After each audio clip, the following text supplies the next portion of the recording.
Yep, Julie, how you doing? Are you good? I don't know if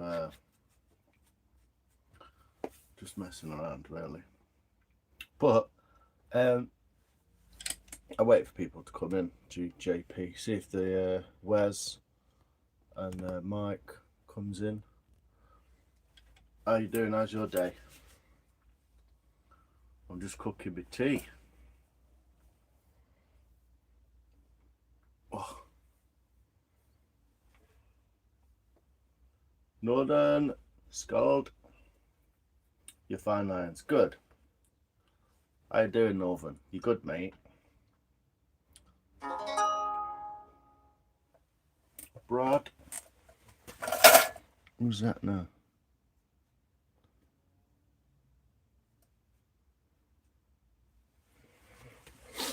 It's kind of weird doing your phone that way because you can't see who's messaging you. Good, mate. Good, good. I'm I was just gonna do like a answer people's weird questions about tools and shit, and I'm gonna axe some bits out as well. I've made myself a wet box, water box for for that willow because I don't want it to dry out. And so I made a box. Well, I didn't make the box. I filled the box with wood to keep it wet. And I was going to show everyone the bits of wood and why you would do that, etc. Blah blah blah. And I was hoping like Wes or Mike or those guys would come in because the both last few days have just been asking me questions like, "What do you do with this? How do you do with that?" And I was like, I might just make a few videos, but I thought I've not done the live yet, so whee! Picture's a bit better though, is it? Oh, what, doing it that way? Yeah, it's 4K job, isn't it? Yo, Nicky, yo, mofo. Sorry, I keep moving camera about. Hi, bro.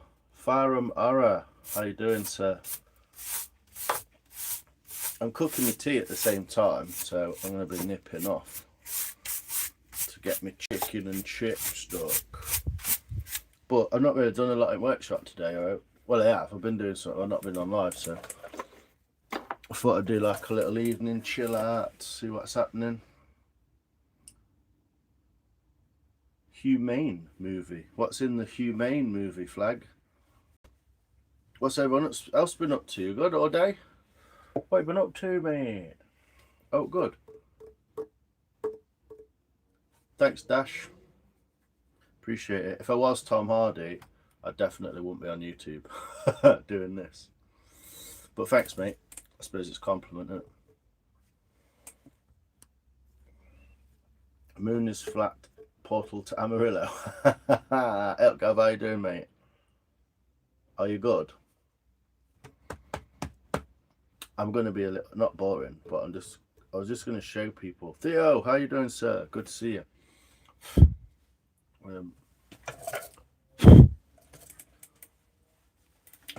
To the land, sir. How we're doing. I kind of should have just made a video of this, really. But I was going to wait for Mike and people to come in. Because they've been asking questions about that. How do you sharpen this knife? How do you do this? What, do you know what I mean? So I was just going to like see if they came in and do some questions. Answer some questions for them. That's what I was trying to say. But yeah, I've got my chicken and chips in the oven. Yeah, Bev, how are you doing? You good? So I'm not really doing anything yet. I was just waiting for them to come in and ask some questions like, what do you do with this? Why do you do that? What have you fixed today? Dickhead. Wagwan, big man brother. Wagwan, Grey. You good, brother? Oh, good man. Check it out. Well, it's not humane at all. Left part of my chest still hurts. What's it about, Flag? I'm gonna go and have to put my chicken in the frickin' air fryer. So just give me 2 minutes and I'll be back. Not long.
Welcome back to the workshop. How we doing? We good?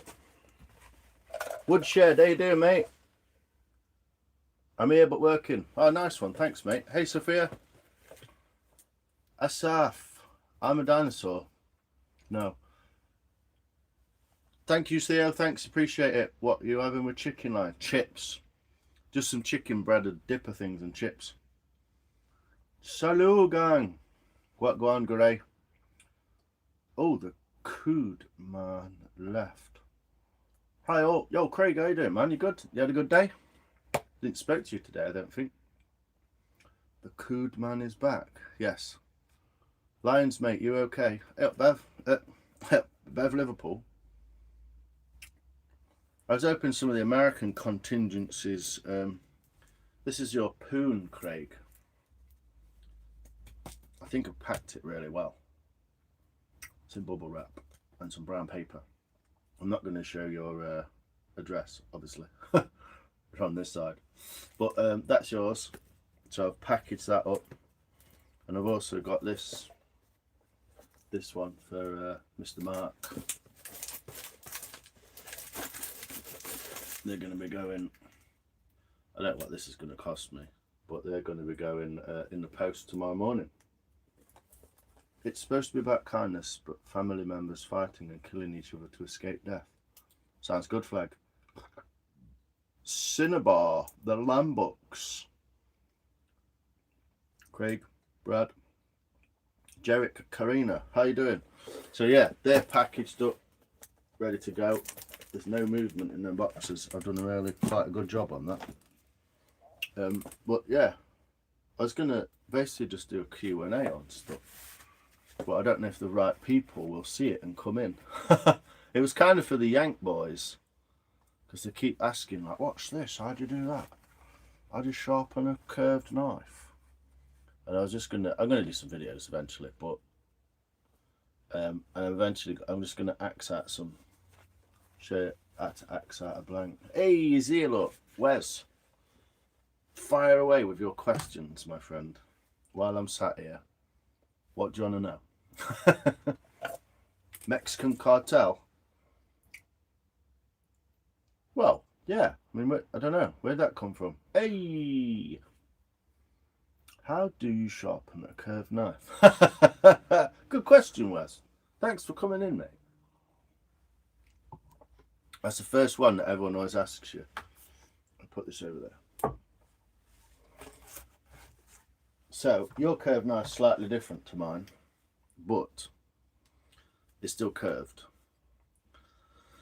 And it's still beveled.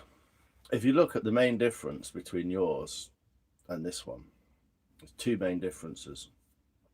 The width of it. Your blade is a lot wider. Yeah, it's a lot wider. It's probably double this nearly. And the other main difference is this ain't got a point on it. There's no point on it.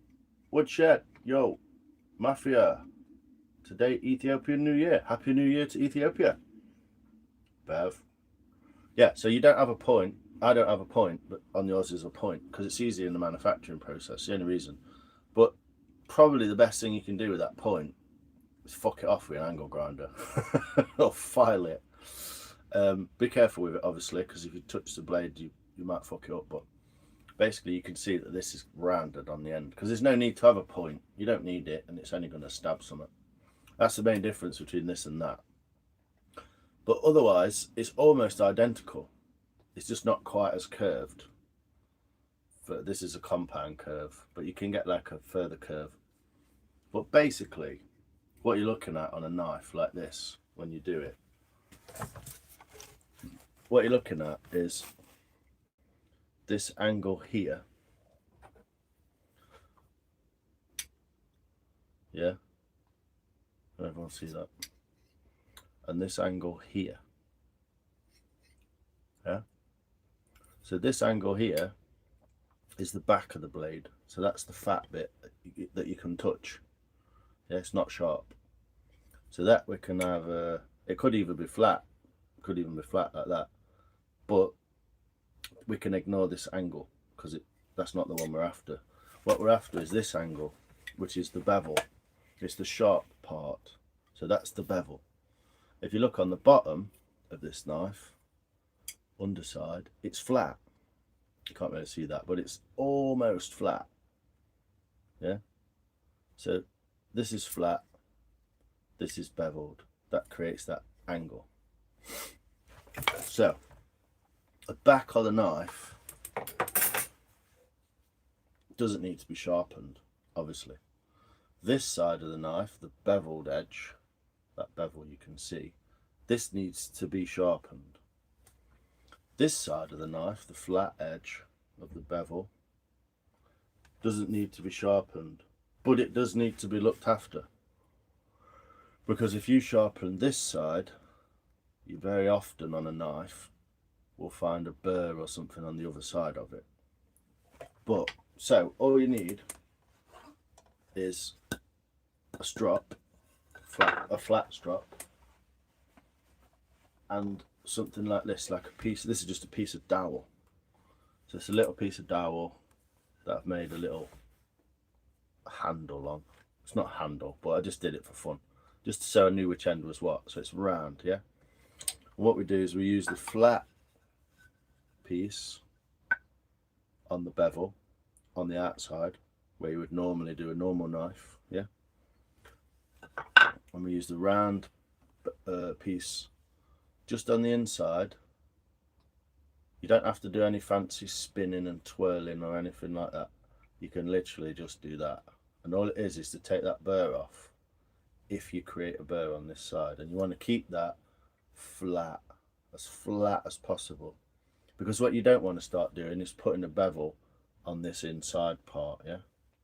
Because once you start bending that, curving that bevel over like that, you're in a right heap of mess, because that is supposedly, that's the like 0 point. So that stays like that, always stays flat, even though you do polish it.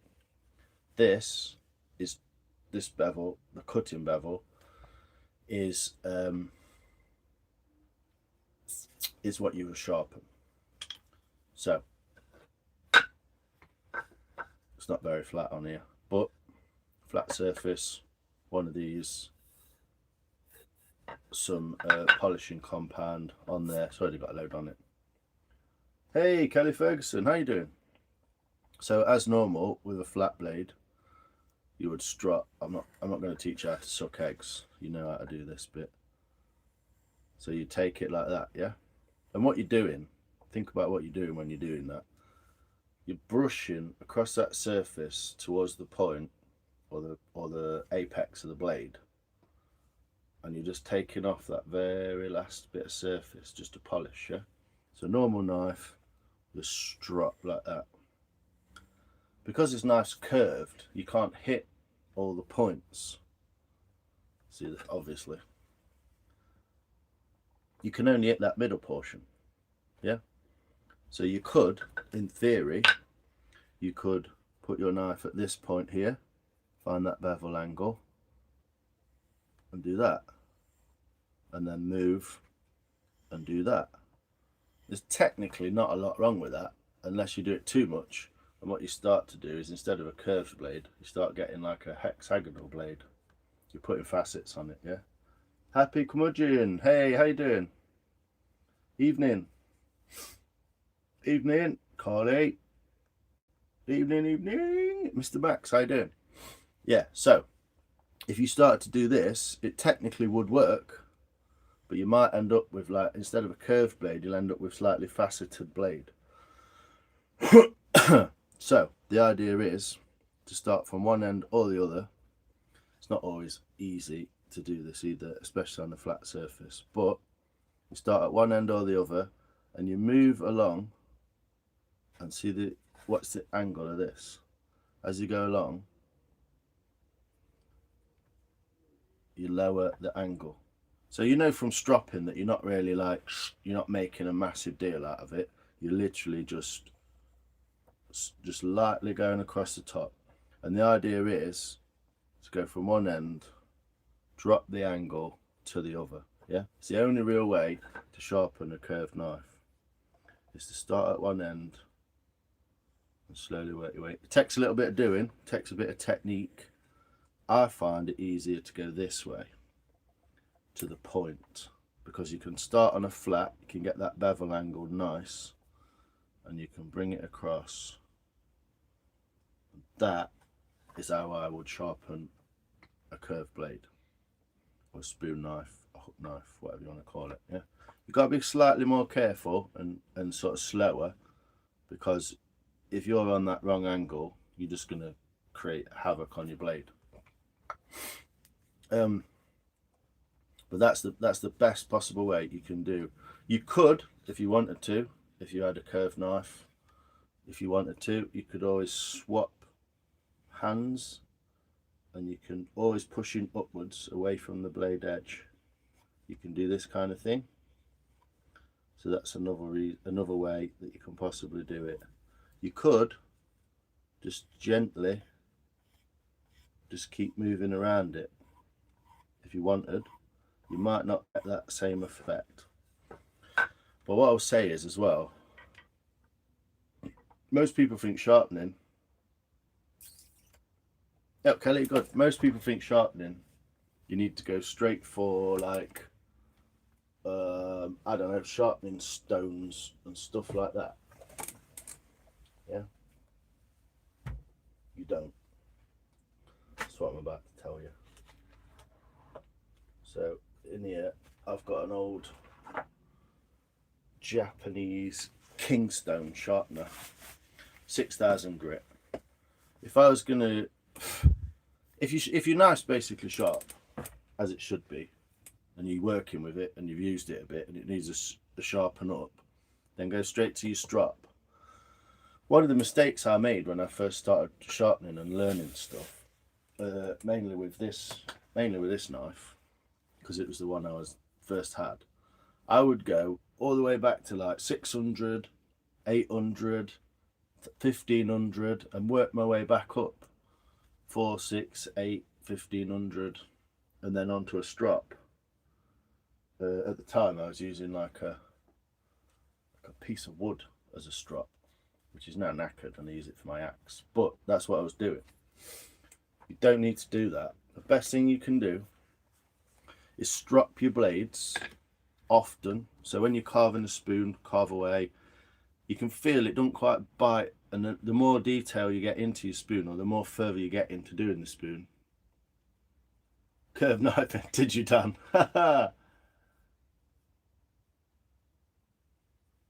Hopefully you'll come out of your shell. Who's that? I don't have a channel, I don't have the confidence. Ah, you will do, Kelly, don't you worry. That's what everyone said. Yeah. So best thing you do, carving away, and you can feel that it's just not biting on the wood. You want to take a tiny little shaving and you can't get it to bite. That's the time to just take your knife, give it a quick strop. You know how to do this, there's no point in showing you how to do this.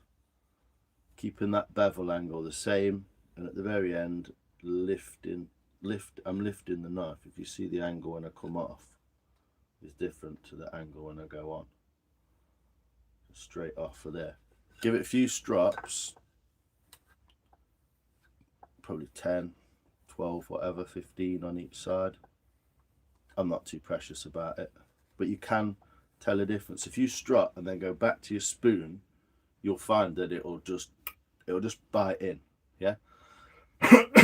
So generally that's all you need to do. If you get to a point where you've dropped your blade, or you've scraped it in a bit of wood, or you've used it as a screwdriver or something like that, you're going to bend your steel, probably you're going to chip it, bend it, or whatever, or it's been overused for something like hardwood. June, how you doing? Bev, Mr. Max, everyone, thanks for coming in. Shalom. Just use your hands. Yeah, there you go, June. Oh, everyone's encouraging everyone to do stuff. Yeah, and so you don't need to go back to like 800 grit all the time. I would strop and strop until you feel, because what happens when you're stropping is the strop is soft. So the leather is soft compared to a stone. So eventually what you're doing is that blade angle is going to get curved ever so slightly. And then you're never going to be able to bite your wood because you can't get it on that angle. So then you would go back to doing this, and this is the exact same thing. I'm not gonna do it too heavy, because especially not on this one, but it's exact same thing. So you would do the same thing. I put water on this stone. I've got a little spray bottle with some foamy water in it, some dish soap, and I spray it onto this.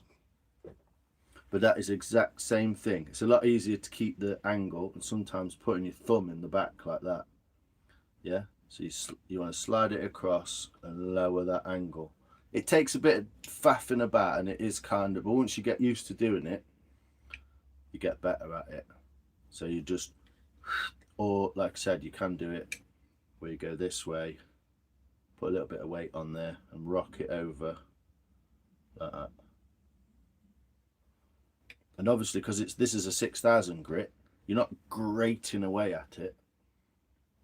This needs cleaning, actually. It's got tons of steel on it. You're not grating away at it. You're literally just sliding it across that surface. Now, it all depends on what steel you've got and what that's made out of. But this is the known way. Not too bad, actually. Thought it'd scratch it more. That is the known way of how to sharpen. You can, like I said, go the other way, where you can look at the blade and use a stone like that, but it's a little bit more complicated and there's a lot more room for error. But as long as you are only doing that bevel in that way, and then afterwards getting some stropping compound or some, I don't know whether you guys have this over there, I think you do. Everything's always on top of stuff. Stuff called Autosol. It's like a metal and chrome polish. It's like toothpaste. Face glad. Do you paint? I've painted cars and bikes and stuff before, yeah.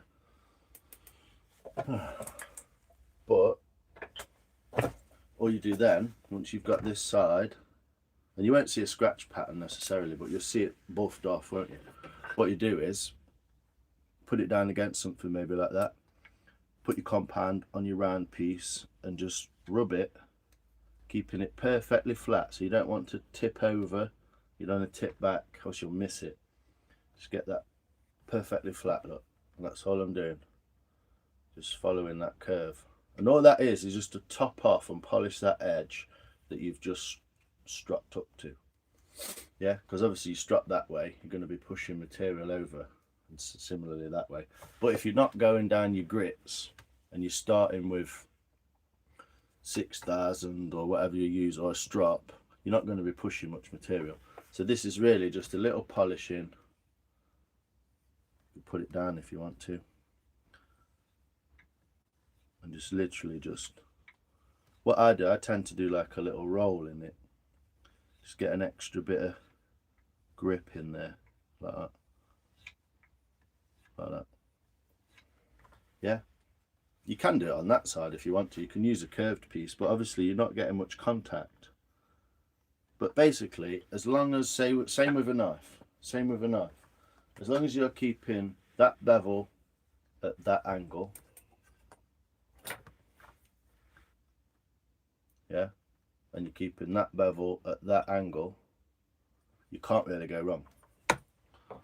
But I would always go for strop first, and if it doesn't work and it feels like it needs more, go down a grit, but only to like what, 3,000, 6,000. You don't need a lot at all. And the same with this as with that bevel.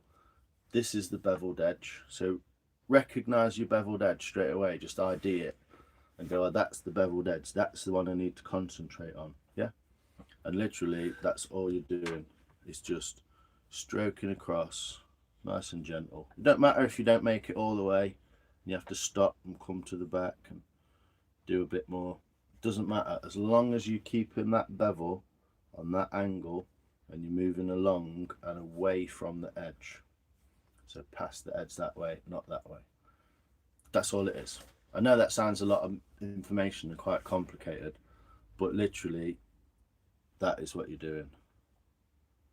And like I said, the only difference between maybe this tool and your tools are,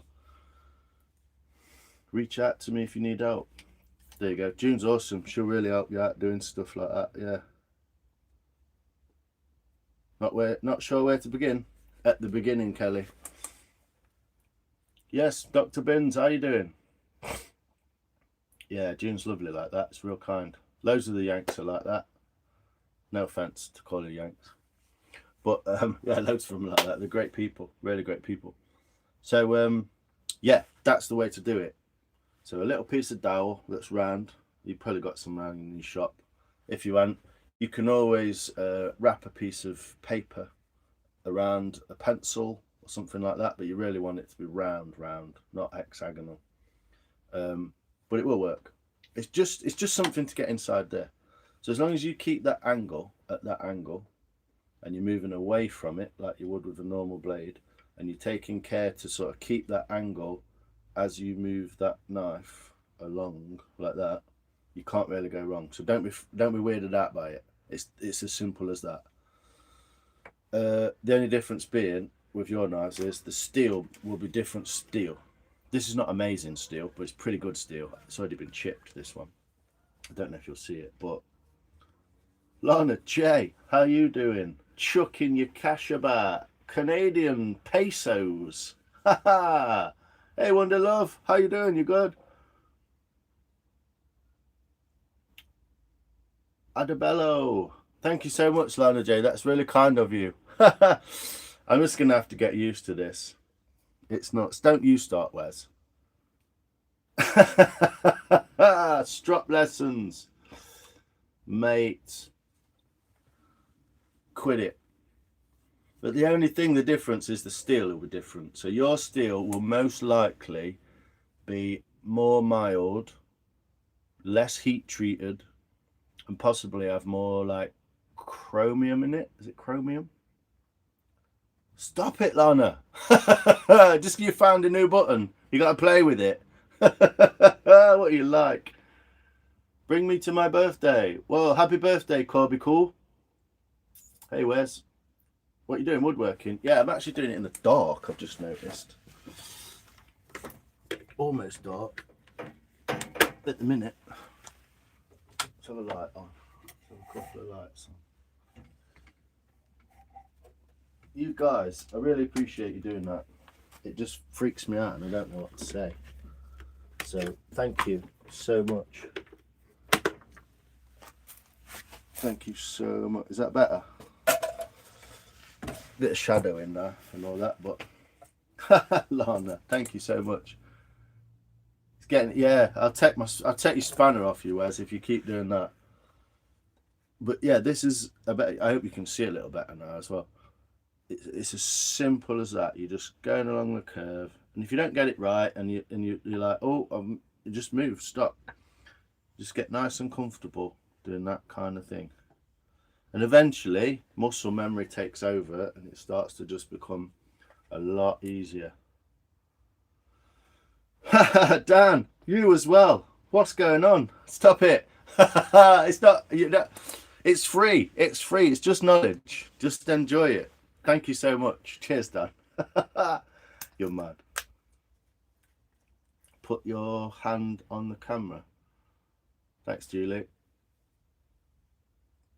Do you think the moon is real or fake? So yeah, it's as simple as that. That's all it is. And again, something afterwards to just to file that off, polish it, and make sure there's not that burr on it. You'll have to watch with your steel. Best thing you could do is get like a high grit paper, like 1500, 3000, something like that. Get your normal knife, which is this shape, and just get some real flat paper, whatever, on a table. Easiest way to get a flat is turn that over and use this as a flat, yeah? And just put, I'm not going to put any paper on it because I'll have to resharpen. Just put, like that, just put a scratch pattern on it. Do that and look, what's it look like? And if the scratches are all even and the whole surface is covered, like painting or whatever, if the whole surface is covered, then you know that that is flat. If you do it and your whole surface isn't covered and it's kind of like patchy, then obviously you do that until it is all covered. And you don't even have to do this motion. You don't even have to do that. You can literally put your blade on that edge like that and just go like that, and just little small movements both sides, and just have a look at your scratch pattern and you can see how flat it is. And you'll also see how soft your steel is when you do that. And that's the best way to figure out what you're doing. And then you've not gone too far backwards into your grip, so you ain't got to go 800, 600, 800 and all the way up. And you can literally just get your strop back out and take that scratch pattern straight off.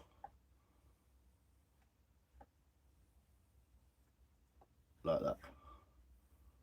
And then you're back to a smooth finish. But try it with your knives. Don't be scared of them. Don't be scared of touching them. They were 20 quid after all. And you can always rebevel them. You can always make them that. You on later tonight? I might be. It's made out of cheese. Lena. I didn't even say your name properly, did I, Lena? Sorry. I might be on for a bit. I'm going to eat my food in a minute. It's just finished in the air fryer. I'm going to eat my food and then chat and see if anyone else wants to know anything. And if they don't or whatever, I'm going to make a billet for spoon carving. I'm going to make a billet. I've just made a wet box. So I've got a box over there. And I've filled it with water and I've chopped some wood up, split those bits of willow, and I've chucked them in the box. Because I don't want that willow, I don't want to waste it. Like I did with some of this in spring. It got warm and it all just dried out. I wasted it. So yeah, the only difference would be if you have this kind of blade, which you probably, I don't think you will have. But when you start to, if you want to buy a crook knife, you will have what's known as a fullered blade. So if you look in the middle there, there's two tram lines down the edges, and the centerpiece is touched, fullered in, so it's concaved in the center, and that creates that edge for this bevel. The bevel on this one is rounded, so it's a little bit more tricky to sharpen because you don't have that flat, perfect bevel to just rely on, basically. But exact same principle. Always starting at the back here, so you can get that perfect bevel. And the only way to do it with this one is to look at the bevel on there, and you can see. Now this one's slightly more tricky because it's very curved, but on this one, because the tram lines are in and it's been fullered in the center, which is just the reason that they fuller it in the center is so that when they eventually, this is the last process they do in the workshop, is they bend that over. If it's not fullered inside there, up in that curve, it bulges out and it fucks the curve up basically. So they fuller it down so that it can curve over better and it makes a better curve and it don't all bunch up in the back in there. But it also means that the opposite is true for what I said for this knife. So these are slightly different. But all you're identifying is which is the sharpenable edge. One of them just needs to be touched in, like the inside of this, and one of them will need to be sharpened. Now on this one, the back edge is the one that needs to be touched in. You don't really want to change the angle of that bevel because that's been set by the maker. All you do with this one is you get your piece of dowel with some polishing compound on it and you just literally put it across those two tram lines that run parallel. It's a way of keeping it flat across the tram lines, yeah? So this is, you don't need to need to know this because obviously you don't have this kind of tool, but it is as simple as which edge needs sharpening and which edge just needs touching up afterwards, and that's the difference. So on this edge, on this knife, this edge is the cutting edge and this is just the bevel angle, and it's curved to help it to go into wood and come back out of wood, because that's really what it will be doing. It will be going in and coming out again, like ships on the dock of the bay. And that's the difference between an inside hook and an outside fullered hook. An inside fullered hook and an outside hook knife. That's basically it. It's as simple as that. So these are a little bit easier in a way to look after, because all you got to do is keep that flat and polish this side. As simple as that. Done. So that's your curved knives, both types, and what you might encounter. Find the edge that's the bevel edge that needs sharpening, or use the bit inside that's been fullered. They're the two different types of knives. There you go, people. That is how you sharpen a curved knife. It's as simple as that. It really is. I know that don't sound, but once you've practiced it, you just get used to it and don't bother you so much. And the amount that you're taking off, if you think the amount of taking off, the amount of steel you're taking off of that when you use a strop is nothing. To ruin this knife, I would literally have to put it at a really crazy angle and probably do that for like 50, 60 times before I even started to change it properly. So you can't really mess it up. Don't be scared of messing it up. I've done it plenty. I made a mistake with that first knife that I ever had of going like 600, 800, 1500, 3000, and I'm like doing that every time, and all I'm doing is wearing my knife out. So there's no need for it. Always strop first. If the strop don't sort it, go back one level almost to like say 6000. If that don't sort it, go back, rather than going straight to your lower grip straight away. Hey Dave, how you doing? Touching is always good. It's like a potato peeler. It is like a potato peeler, yeah. The one of the grips that you use is potato peeler. It's what it's called. It's called a potato peeler grip. So if I get a bit of wood, a nice bit of wood, use that bit of wood there. Use this one. So the other thing to learn, if you're going to learn any carving and stuff like that, is to learn what they call like holds or grips. The first one you will learn, I think, let me think about it.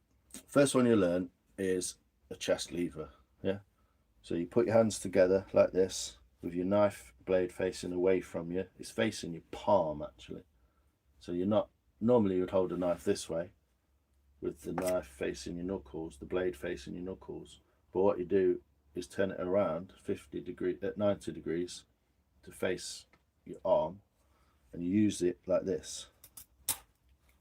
Take and use it. It's really powerful. And I'm hardly moving the knife and I'm pulling the wood with this hand. So I'm using both hands, and it's so powerful. You can take so much wood off like that, and it's quite controlled, and I'm not moving my arm, look. It's all about that third point of contact. 1, 2, 3. Yeah, third point of contact. That would be the first one you would learn. It's called a chest lever, and you're technically using your back muscles to just lever it open. And if you really want to get a big piece of wood, a big log, and you can pile wood off it really well. So that's the first one you would use. The second one you would use is like a thumb push. Yeah, so you do that, holding the blade with this finger, this hand, and you put it onto the wood and push with it, yeah? Which leads straight away to the third one, which would be the potato peeler, or a type of potato peeler. So then what you're creating is a V shape. So this is a push cut, and this is a pull towards you cut. But the pull towards you cut obviously has to be third point of contact, like this. So you can never slip. That's what you want to make, so you can never slip. And the thumb push that way, you created a V shape. Look. So they're the first two that you should really learn, 2 or 3. So thumb pushers, pulling towards yourself almost like a potato peeler, but always having points of contact, thumbs and stuff. And then obviously you've got other ones that you can learn, where you can learn this one. You put a piece of wood against your chest, and you use these 3 fingers. So I'm holding the wood with these 2. Use these 3 fingers either on the hand or on the blade to help you push. So I'm not pulling with this arm, and this is also a safety so I can't get myself. And I'm pushing with this finger. Yeah, so there's only so far you can go. Then shuffle your fingers down a little bit. You should be able to follow it all the way down. Like that.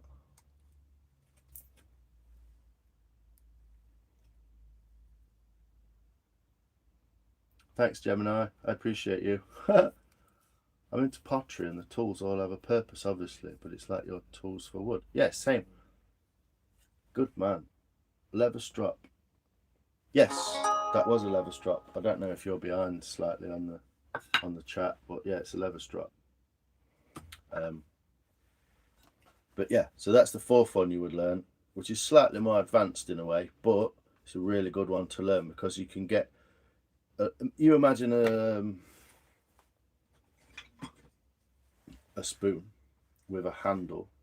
This is flat almost, and so you're quite often going to want to use that grip on this kind of thing where you're pulling along.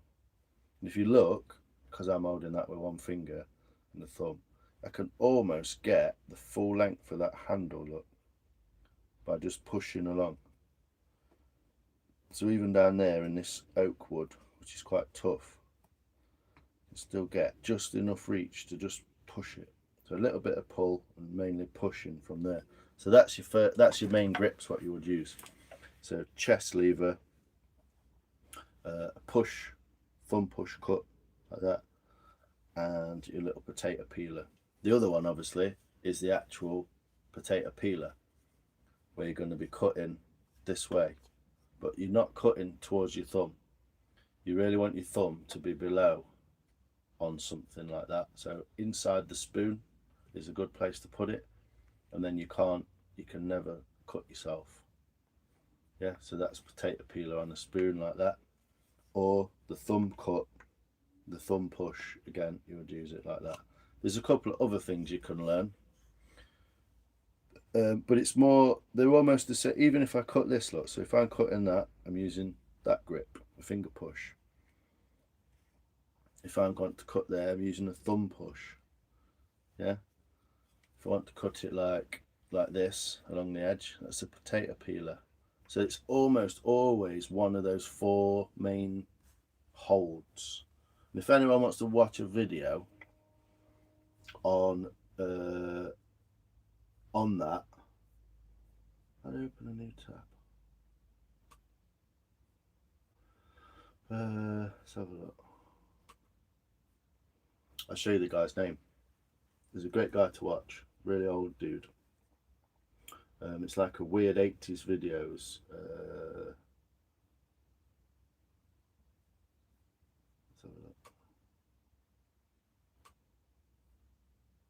I can't remember the guy's name now. Playlists. No.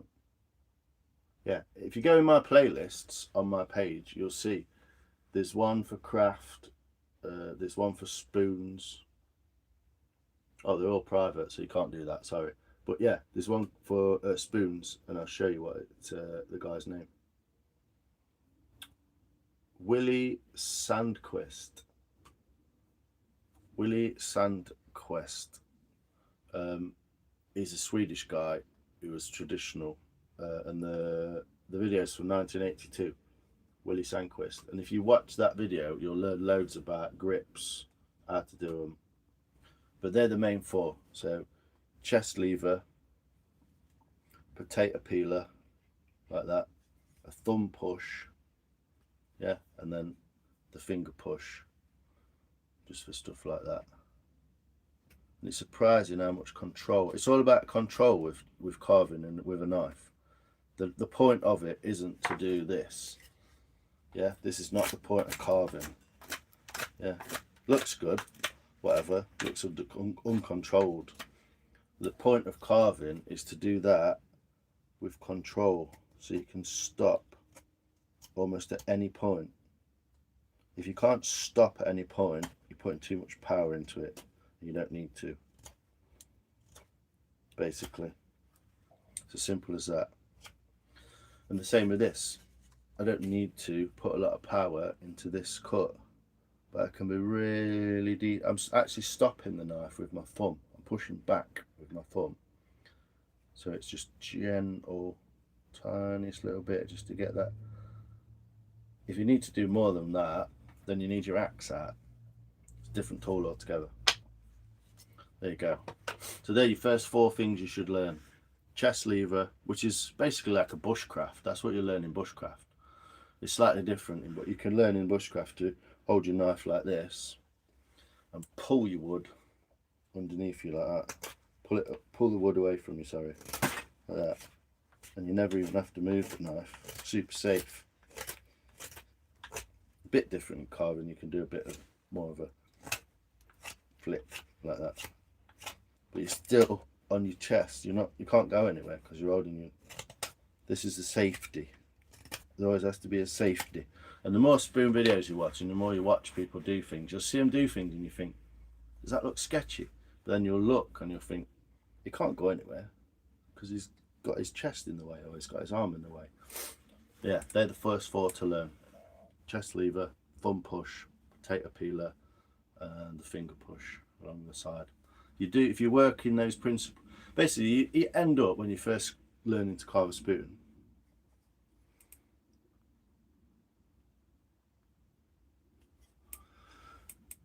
what's what I saying? Great lessons. It's just the first things you know, you first start something with a new tool, you're just like a drill or anything. If you've not used it before and it's got an extra handle on there, and you're like, well, which way does that go? And you kind of don't want anyone to watch you or anything like that. You don't want to have a go on your own, don't you? See what it's like, see if it works.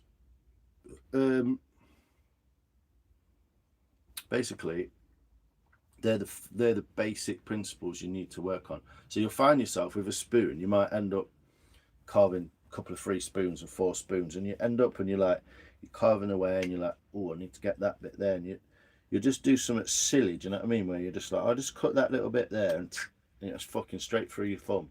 It's dead easy. I've done it loads and loads of times. I don't cut myself as much as I used to, so that's good. But if you try and stick to those, only do this with your thumb, or this, yeah, then you're not going to get into a place where you're like, you know, you're just thinking, oh, I'll just cut that little bit there, and then you're not thinking, and you straight into your fingers or whatever. I mean, you're only cutting yourself, so it's not a big deal, but it gets annoying after a bit. And what you're doing as well is like muscle memory, creating muscle memory. So you watch someone who carves a spoon. I watched a guy this morning, Paul, his name is. Chip corner of that. somehow. Paul, his name is, really good. He's from around here. He lives near Derby. He's a tree surgeon. He's a forestry tree surgeon. He's mint. He makes cookers, spoons, all sorts of stuff, but he does them fast.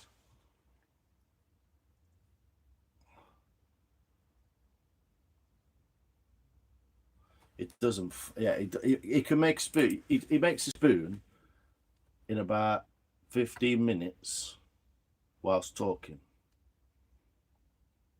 and it's not like absolutely wild. But when you think about it, that's like, man, that's crazy. I could spend 4 hours doing that, which shows you how to do it. And he keeps the spoon simple as well. It's a real simple spoon. It's nothing. It's basically the spoon he makes is like this kind of thing. Yeah. But it's bigger, so it's like a cooking spoon, slightly bigger, a bit longer handle, but it's basically just flat, straight. It's got like hexagonal handle and a little bowl. I think he calls it a coffee spoon for like stirring, like a cafetiere or something like that. And he makes it in like 15, 20 minutes while he's talking. Crazy. But that's because he's refined his process right down. So you watch people and they'll flick between all those. And they won't even think about it. Do you know what I mean? Just thinking, like when you cut in the tops of the bowls, you'll generally cut from this tip this way around that bowl like that, and then you'll come from the crank up into your handle like that, and down your handle. Yeah, they won't even think about doing that. And eventually you get so used to it doing that, it's dead easy.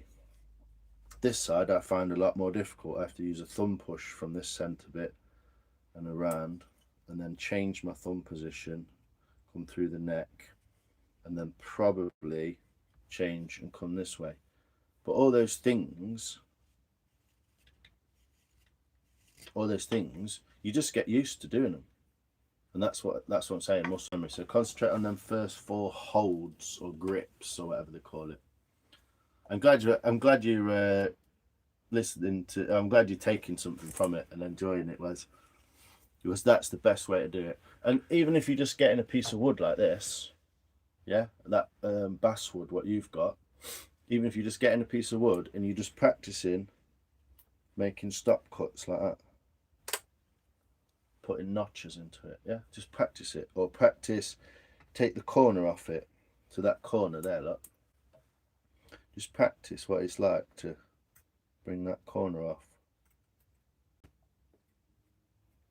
yeah, and get an even pressure all the way along. Turn a square like into a hexagonal, get it nice and flat. Not particularly flat, it's bowed in the middle, look. But this is what you can do to practice. So you can take that, or get like a square, a piece that's a square. I've got it like that. It's a bit, a piece. There's a triangle, look. So take a piece that's a triangle. Try and get this. Also, bark is really tough, and it'll ruin your knives more quickly than wood. So there's a triangle with corners. So just practice. Cut that triangle, cut that corner off. Practice doing it all the way down like that. And then practice flipping it and always coming from the right side. You'll find there's so much detail in what you're doing, actually.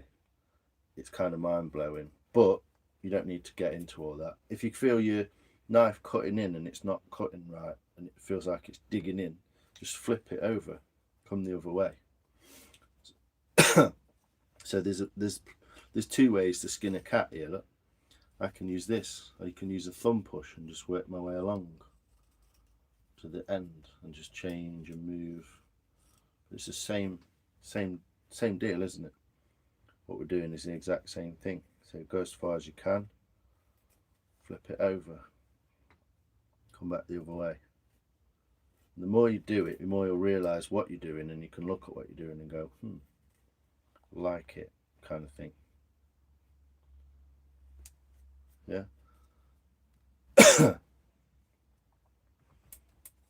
Small knife, bro. Yeah. It'll still reach about that far though. Dan, let me know how it works. Shout out to your channel, bud. Yes, Dan. Shout out to Dan's Woodshed. He's a top man. Ask him a question. He's been waiting for you. It's all right, Happy. But yeah, this is the traditional. These are all techniques that really come from like Sweden, and it's Sloyd, Sloyd, Sloyd technique. I used to think that these are called Sloyd knives in Britain, in Europe. These are called Sloyd knives, yeah. And it all comes from that Norwegian, Swedish, Viking, all that kind of stuff, all that culture. That's where all this kind of comes from. I mean, every culture's got its own history, but a lot of the techniques come from that kind of area of like Northern Europe, basically. So that's where it all comes from. Mikey's making stuff. How you doing, boy? Bad fish and a large piece, please, Mush. All right, Mark, no worries.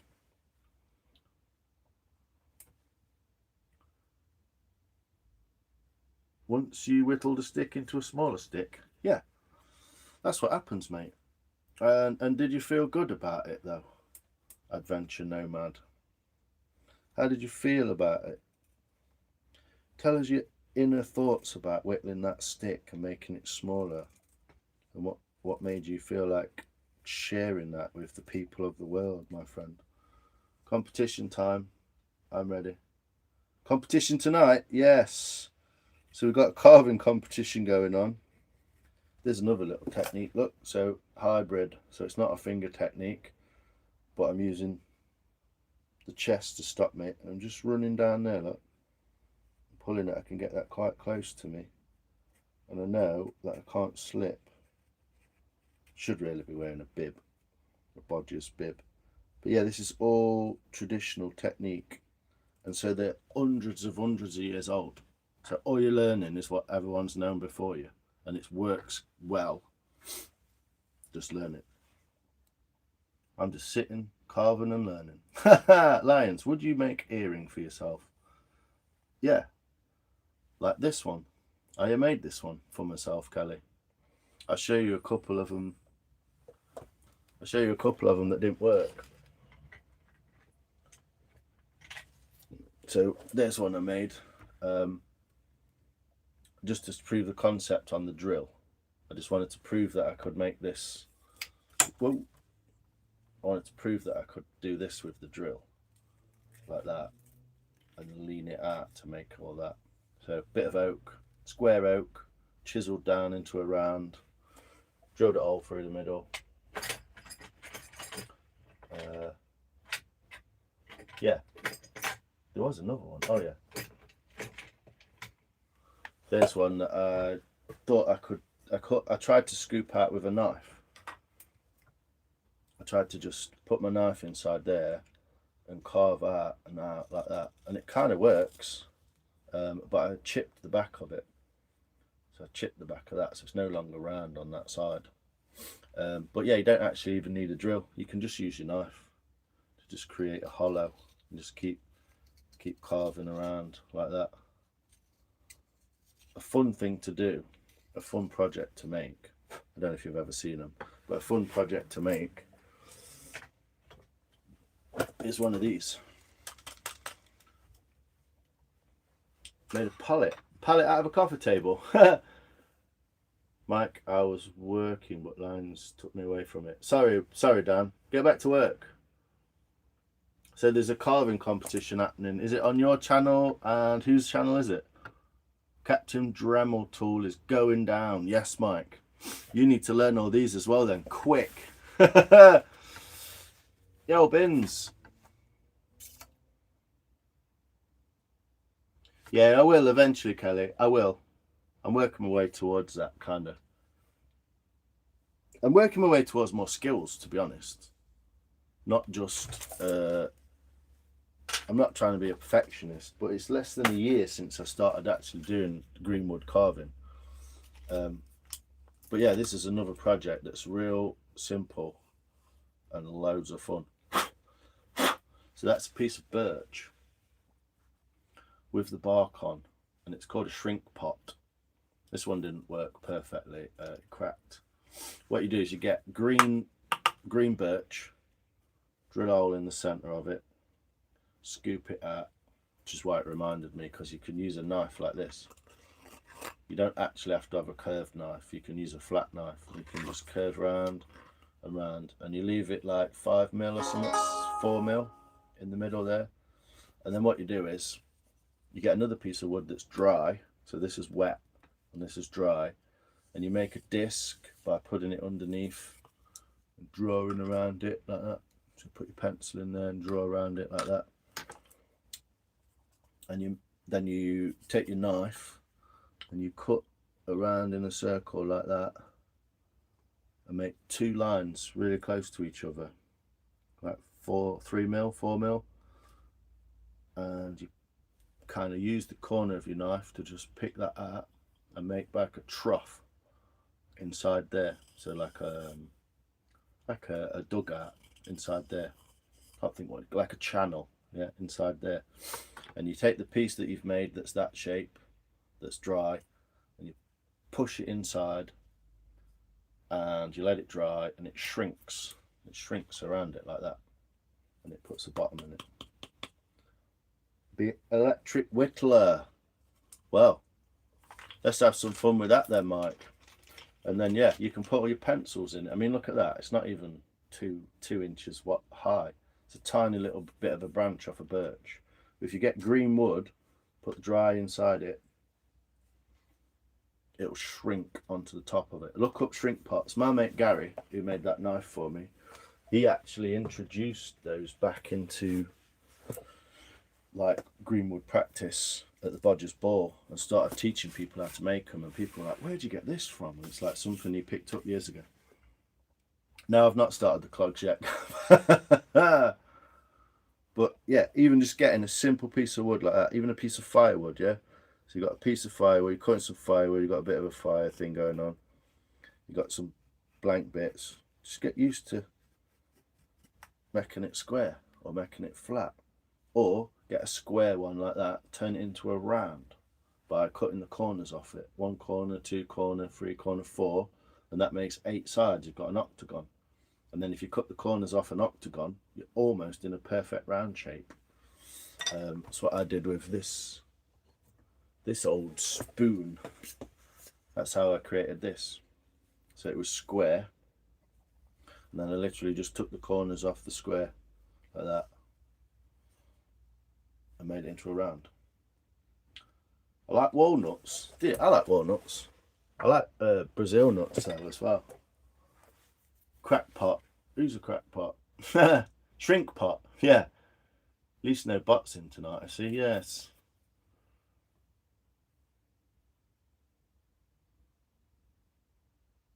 Thanks, Northern. So you're taking on the electric whittler on your channel. I'm sure we'll be able to find you. People, if you aren't already subscribed to Mike is Making Stuff, get over there, subscribe. He's having a carving competition tonight. I don't know what time. I'm sure he'll tell us if we ask him. But that will be going on tonight, so you can go find him, go check him out, go and watch. Hey, Mark, what's this 6-7 thing I see being asked on a lot of lives? It's sus. I don't know. 6-7, don't know. About 3 hours or so. Nice. So I'm going to go. What's his channel called? Mike is Making Stuff. He's right above you, Dave, in the chat. I can't. If he puts his if you Google Mike is Making Stuff, if you search Mike is Making Stuff in YouTube, you will find it. He's always starving. He loves his carving. Gav, you're a mad dad. But yeah, that was just 2 things that people kept asking me, and I was like, I want to tell you the basics of them: sharpening the curved knife and the four grips or holds. Watch Willie Burnquist. Watch that video. Willie Burnquist. If you spell it wrong, it'll sort it for you. Don't Google, you'll hit the website. But then that will link you back to YouTube. So there you go. Go and have a look at Mike's website. Dean Collin, what are you making today, matey? Not a lot. I'm about to go and get my dinner because it's in the air fryer, still warm. And I was going to make a billet. What I was going to do is show you making a billet and how to basically make a piece of wood that's useful for a spoon or something such like. Let's have all the lights on. Fuck it. So I'll show you what I've been doing. Part of this afternoon, I've made myself a wet box. So this is a box with water in it and some logs. Yeah, so just pieces of logs split, just sat in water, clean water. It lasts about 2 weeks and then you have to change it again. Yeah, I just sat in there because these were Greenwood logs, so I don't want them to dry out any more than they already are. So keep them inside there, stops them from drying, keeps them wet. And I can always just come in, reach in, grab one and make something out of it. Yeah, so just a plastic box, half full of water, just to keep some logs into. And the difference between it in a wet log and a dry log is massive. It's a massive difference in it. So what I'll do is I'll grab this one and I'll show you how to make a billet. Hi and bye. Glad I caught you though. Thanks, Charlotte. Appreciate it. It's all good. You all right, Sclad, mate? No worries. It's all good fun. I'm just sharing the knowledge that I've picked up in the last year or so. Chicken and chips, Dave. Jungle tunes and carving spoons. Yeah, I did a bit of sharpening stuff, Mike. So basically, I'm actually going to do it the other way around. I'm not going to eat my tea yet. I'm going to make a billet first. Show you guys how to do that. Is that wide angled enough? And what you're looking for and why you would do that. So it's different if you've got a big log. You've got a big log and you're going to get a big section out of it. Like that.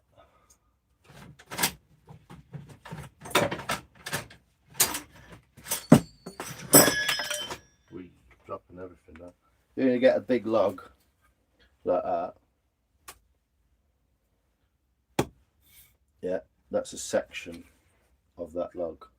That's the kind of piece you want to take for a spoon. Nothing like that big, obviously, but that's the kind of section you want to take for that spoon. And you'd put your spoon, you could put your spoon in any orientation you want. You could put your spoon in that orientation, so the back of the spoon is against the bark. You could put your spoon in that direction, so the top of the spoon is in the bark, or you could put your spoon in that orientation sideways, so you carve in basically that way on the log like this. Yeah, so you carve in, your spoon would be in there, if you can see that properly. That's not what I'm going to do right now, but because I ain't got, this piece of willow isn't that big enough to do that. I've been on about an hour-ish, don't know. Yeah, an hour and 10 minutes, look.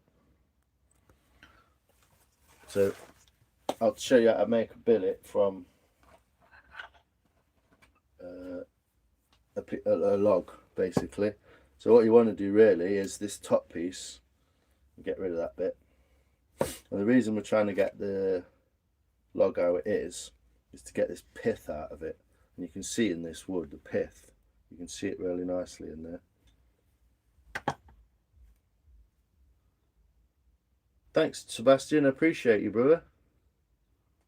Why do you do that? Does it make it easier to work with? Yes, Dean, it does. Sorry for missing your comment, mate. Yeah, wet wood is easier to work with, and eventually it dries out. So there's no need to dry it. It's just a traditional wood carving, isn't it? To use Greenwood. So yeah, the main reason for doing this is to get that pith out of there, because that's where it'll crack. That's instantly where it'll start to crack. So as you can see, that pith, what I'm doing is facing it off and making it, taking some of that bulk out of it and making it flat. So it's almost like planing the piece of wood. What I'm doing here is I'm trying to get down to that pith in that middle. So you can see there's a curve in it from where it's split. You can never tell where it's going to split either with Greenwood, obviously. So what I'm trying to do is trying to get right down in there until we can get this pith out of there. Yeah, it's quite deep on that side, so might not get it all. But if you wanted to make a spoon basically out of this, the piece you want to use,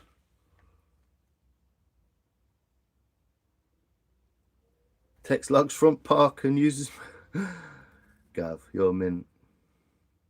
So really this is the section that you want out of that log. You don't necessarily want this, you don't necessarily want that or that. So what you're technically trying to do is chop down all the way down and make a square piece like that, and I'll drop that back in the box and bugger off and have my tea basically. But these are just some basic stuff, so if you wanted to do it, you could.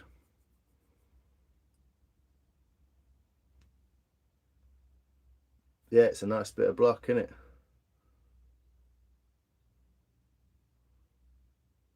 I hoped I was going to redo the circuit board in this air fryer. You're a clever fucker, you are, Mike. I know, Gav's a poet, he don't know it. So, obviously as well, if you look at a log, this one's been hacked with the saw. It's got such a thick bark, it's crazy. This has been hacked by the saw, so another good reason to remove that edge from there basically. What I'm going to do is I'm going to knock that into a billet using a hammer or mallet. It is curved on top, so it's a bit annoying, but what I'm going to do is I'm going to take this corner off like that. You see that split?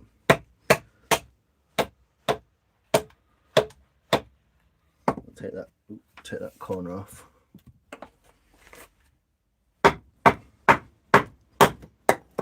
And also, you get a bit more usable piece of wood. I could just carve this off, just chop away at it.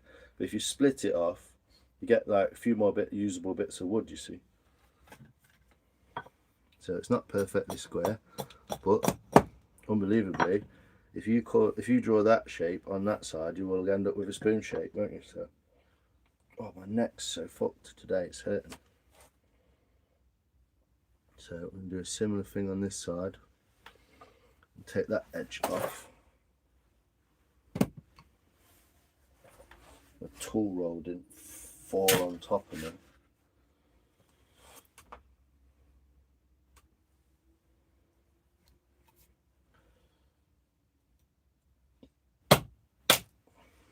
That's run off straight away. Straight down there, look.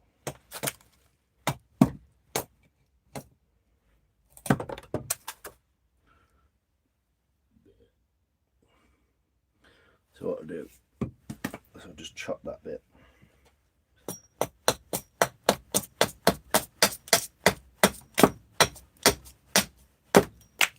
So I'm only doing it to this one. And then I'm going to chop the back off it as well. So something like this.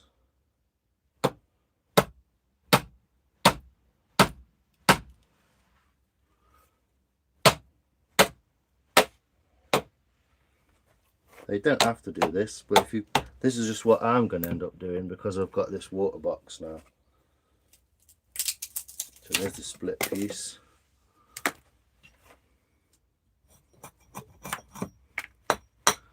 And if you look,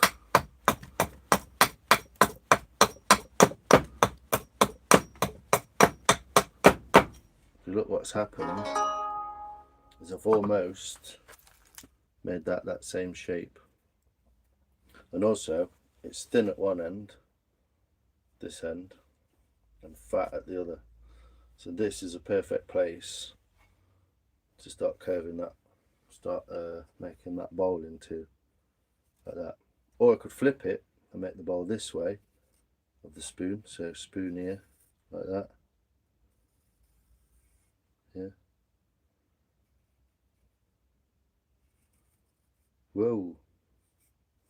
Spoon like that, yeah. So I could make that bowl this way if I wanted to. But I've got plenty to go at, plenty of meat. Could even cut the spoon off like that if I wanted to. But it makes a simple billet, square, easy. Chuck it in your box of wood. Chuck it in your box of wood, leave it there. Don't leave it there for months, but a couple of weeks will be fine. Put it back in. Put it back in your box, whip it out, and you can just pull it out, start making a spoon. Simple as that, yeah. But that's how you create a billet. That's what's called a billet. It's just a square piece of wood. And it's not always in this orientation either. Sometimes it's, like I said, a slice out of a tree. So it would be like part of a wedge, which would be like that shape. So there you go. That's how to sort of get started. If you've got a few tools, an axe, some wood, you can go carving. Go carve a spoon. Enjoy. I'm going to talk to you now for a minute because I feel really ignorant. But I'm probably going to make that spoon out of that billet and just try it, see what it looks like. Simple as that. There is more to it, obviously. There's a crank angles and all that kind of thing, but a simple cooking spoon, something like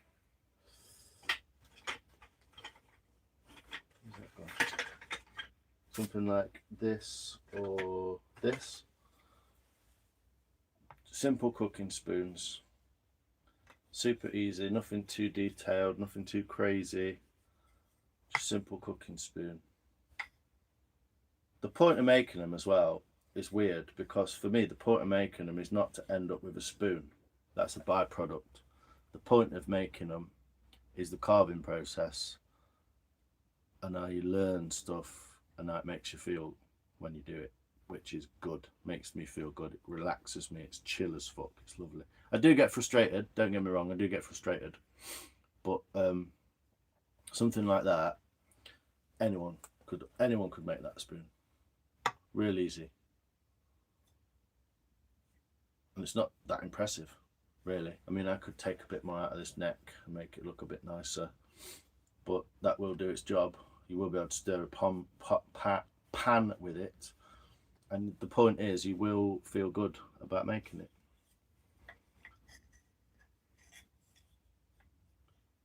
Psychology of cracking a piece of wood open, for instance. Yeah, I would imagine it's the same as hunting, eating. It'll be a carnal, what do they call it, a carnal desire. It's all right, Wes, no worries. But that's as simple as you can get. Square billet, spoon on top. Go for it. Bit of Greenwood. I would recommend. I know when you get your knives and stuff, you get your basswood, whatever you call basswood or lime wood. It's from a lime tree. But go out, find a wet log. Yeah, it's the same as getting dirt on your hands, isn't it? Soil. It's been proven, gardening has been proven that it's the actual getting of the soil on your fingers and in your skin that makes you feel good about it. It's all right, Wes. Go out and do it. Go and get yourself a wet billet and put that back in the water, you see, and I'll pull it out in a couple of days' time, and I'll be like, oh yeah, that spoon.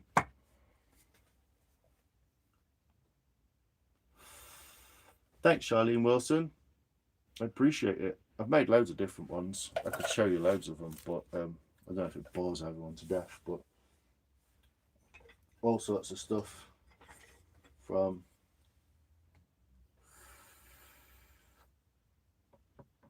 yeah. And basically don't fill the box, but get a log, cut it into 6, make it into billets. You've got 6 spoons, maybe 6 weeks. If the water starts to look a bit funny, and it will rot the wood obviously eventually, just tip the water out, fresh water, because it starts to stagnate. But yeah, these are spoons made from the cruxes of a tree, so that's a ladle, technically a ladle, isn't it? Not a spoon. And that's also a ladle type made from the crux of a tree. So where the branch went like that and changed direction, I've taken that out of the tree. I don't think I can get to it. There's actually a piece. There we go. So that's the actual other half. So there's a branch coming out there, and that's the crux of the tree. That's where that came from, in there. That's how it became that shape. It lent itself to that shape because the grain went that way. So you can get into all sorts of different ways of doing it. You can make little spoons, big spoons, cardboard box. Look like the kind of shed that has big motherfucking wolf spiders. Yeah, not over here, Badger. I like your name there, Badger Bollocks. That's ace. Just wonder in what point and for what reason in our evolution did we develop this? Well, if you want to buy a book, there's an amazing book by a guy called Barn the Spoon. A really interesting guy. He's quite young for how good he is with spoons. But yeah, there's a book called Spun. It's spelled Spun, S-P-O-N. The O is like a Swedish O with 2 dots on top of it. But yeah, you can make all sorts of bits from. I'm going to change the shape of the bottom of that eventually, but that's just for stirring a pot, stir fry, whatever, skillet, lift your burgers, flap them over, whatever. And you can make something simple. This is quite fat, really, it's a bit too fat. But you can make a simple spreading device as well, just for spreading marmalade, jam, peanut butter, whatever you put on your toast. You hate soil on your hands and under your nails. That's because you did it for a job, Mark. But it's still scientifically proven that there's a chemical process that makes you feel good by having soil on your hands. That's the moon. Gav the man. We discussed the flat moon while he's carving a spoon. Gav, you mint, mate. That's why I love. When the Aconite impregnated mankind. I like the ladle. Yeah, it's cool, isn't it? Obviously, it's quite a severe crank. But the only way that that's possible is because that grain is running that way and that grain is running that way. It's the only way that's possible. You won't be able to make that. It'd just snap. The end would just snap off because the grain would be running that way, wouldn't it? But because it's in a crux of a tree. This is what I mean. It's far, far removed in a way from woodwork, as in planed pine, timber, construction work, that kind of thing. It's taking a log, splitting a log, getting the wood out of it to use. It's so much more connected to the product you're using and the nature of it. That it's when I first split a log and made a spoon out of it and walked off with the spoon, I was like, it's fucking mad. Like that log, this is a log, isn't it? Do you know what I mean? It just looks like a fucking log. But you split it, make something out of it, it just feels really good. Thanks, Bins, mate. Carve a fish slice. Yeah, that's about as close as you're going to get. You could actually make it angled so that you could actually like get under it. But obviously you've got to have some thickness. You can go quite thin. With spoons. This is quite fat, really. It wants finishing properly. I never finished it. But this is my pile of stuff to finish that's dry. So that's what everything in here is doing. Basically waiting to be dried off. But yeah, you could make a fish slice like a ladle and just make it flat. It'd be quite cool. You can make sporks, you can make knives, you can make anything, a fork, proper fork. There's a girl called Andrea, if you look up on Z Outdoors. Andrea, she's amazing. I think she's Romanian or somewhere like that, Eastern European. I'm probably wrong, probably really offended her. Not that she's going to watch it. But she shows you how to make a fork. Real nice as well. That's really cool. Thanks, Curmudgeon. I appreciate you, brother. I do appreciate the guys like who do woodwork, like Mike's gang, whatever, you know, that crew of people from America, because you are hands-on with wood all the time. And Curmudgeon, you do carving, man.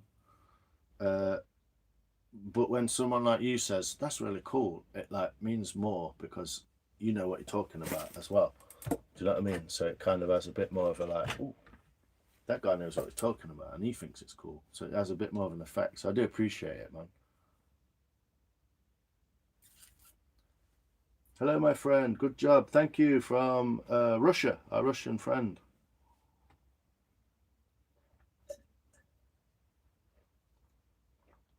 Wow, it's getting deep in there, isn't it? With the Ask Canary and Orion's belt. Wow. But yeah, that's how simple it is.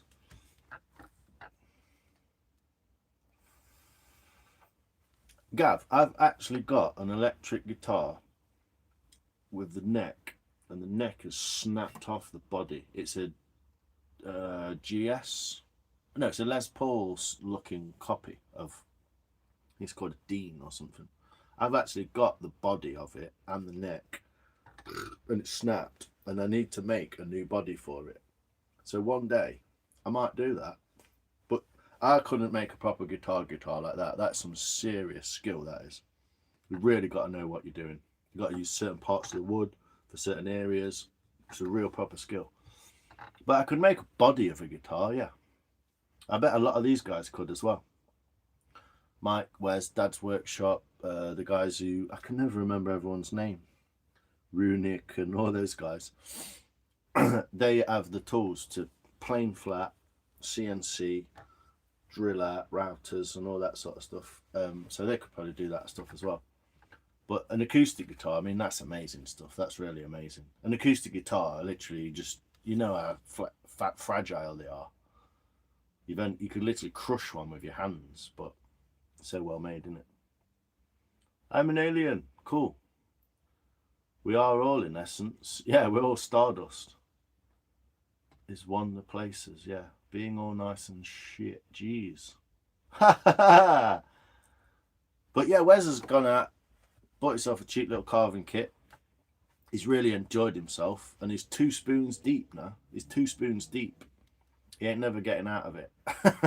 He's never getting out of it. He's going to be making spoons at some point in his life forever now. And he's really enjoyed himself. Do you know what I mean? And he's kind of like, I mean, he's not a beginner woodworker. Most definitely not a beginner woodworker. He's really skilled and knowledgeable with carving. But he's doing like relief carving and laminations and stuff like that. So it's more the woodwork kind of stuff. But I'm sure at some point he's going to go out. He's going to find himself a log. He's going to split it in half, split it in quarters and eighths. And he's going to get himself a wet box or just do it with one piece, fuck the rest off with firewood. Just take one section of it, split it, make yourself spoons out of that. The process is mad. It feels so good. And then you realise there's loads of trees everywhere. Loads of trees being cut down. You can get hold of timber fairly easily. If you look around, you can find windfall trees that are already down. And get that, and you can literally pick wood up off the floor. This was off a footpath. This piece of willow is off a footpath, about 2 miles from here, basically, near Silver Hill. And it was picked up off the floor, and someone bought it to me in a plastic bag. I've split it up. Now it's a spoon billet. And if I keep it wet, it will last for months. And then when I carve it eventually, I can dry it out afterwards. Drying out process takes a bit of learning and stuff as well, but it's fairly simple. You dry it out slowly. The slower you dry it, the better it'll be. Which is why I do stuff like, there's the little teaspoon what I made. Look, it's been oiled, so that's all finished, nice and finished, and the plum wood. It's changed the colour of it quite a bit, but little teaspoon. Which is why I keep stuff in bags like this with a bit of sawdust. It dries out real nice. So this is the last spoon that I made. This is made from a piece of this willow, and I'm quite proud of this one. It's quite cool. I copied the design, but it's a really cool spoon. It's very thin, and what I've done is I've gone a little bit deep in there, and that's caused this to be a little bit deep here. So I'd rather that be a bit flatter. But there's so many different types and styles of spoons. There's a crazy willow spoon that I've seen online, and I really want to copy it. I've seen 2 pictures of it, and I'm going to copy it because it's beautiful. Dude, do a video how you repair it, please. Repair what? Oh, the guitar. I might do one day. That's a project that's way on the back burner, but I might do one day, Greg. Guitar build coming up soon, as a matter of fact. Nice. It's quite a cool thing. If you go and get a junk guitar that's got a decent neck on it, you can make the rest yourself. It's the neck that you need. That's for an electric. If you've got a neck that's made with machine heads and all that on it, do it. It'll be quite cool to see that. I can't wait to see that, Mike. Yeah. Making one. I hope everyone makes everyone proud. Yeah, you will. Hopefully, Mike. Yeah, I'd love to see that, man.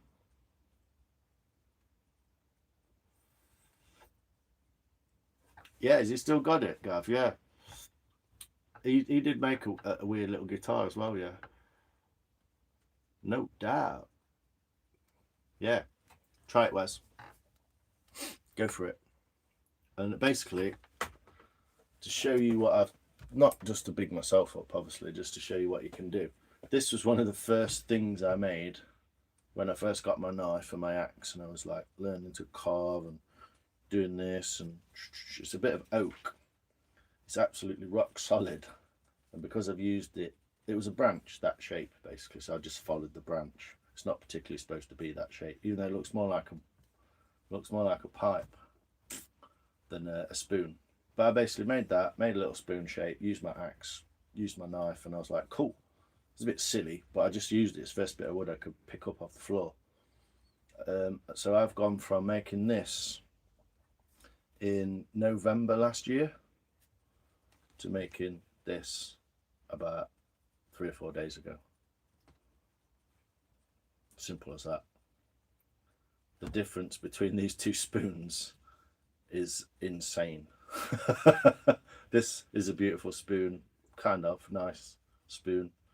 This is just a branch that I whittled away and made a bit of a faff out of, and it's not really anything worth anything. Do you know what I mean? This is one of the first spoons I made. It looks like a bathtub on wheels, doesn't it? But it's really deep, look. And I didn't understand the concept of how to dig out a bowl. And you see the difference between the bowl. This is like a bowl trough, and this is like a spoon bowl. See? So even though that's quite cool, and it's like funny shape, and it's got a bark on it, and it's quite a funky little spoon, the difference is insane. Got plum tree in the summer house drying. Don't dry it out, Sophia. Keep it wet. Chop it into bits and keep it wet. Depends if you're going to use it for firewood or whatever, but I'm off lines, up early at morning. Nice one, Mark. I'm glad you're up early at morning to do some stuff, mate. It's good for you, isn't it? I know you love it. So yeah, that's where it's come from, and that's where it's going.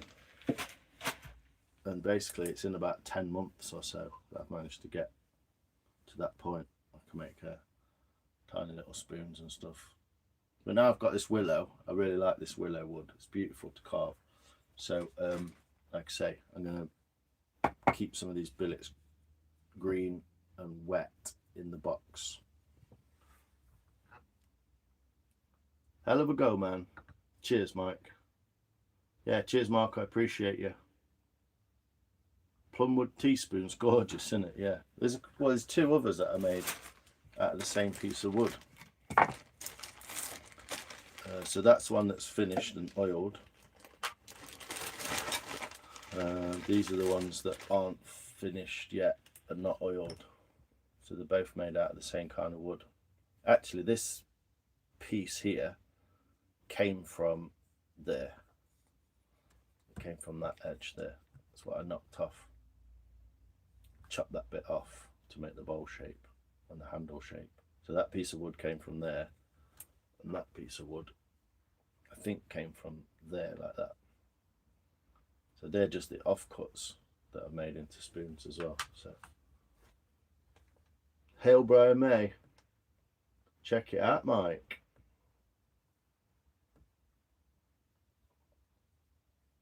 Thanks, Mark. Appreciate you, man.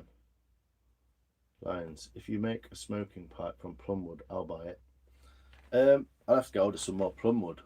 But yeah, I quite like this. I might keep this one. I don't know. I want to put some chip carving in the handle. This is why I've saved it and letting it dry out. But yeah, this is kind of cool. I made a bit of a mistake in the neck there and chopped a bit too much off it. And it wants a bit more out of the bowl, a bit knocking down a little bit on the back. But yeah, beautiful wood. It don't have to be beautiful wood. It could just be birch. Just a piece of birch, piece of whatever you can get in your area. But green live wood is the way to go.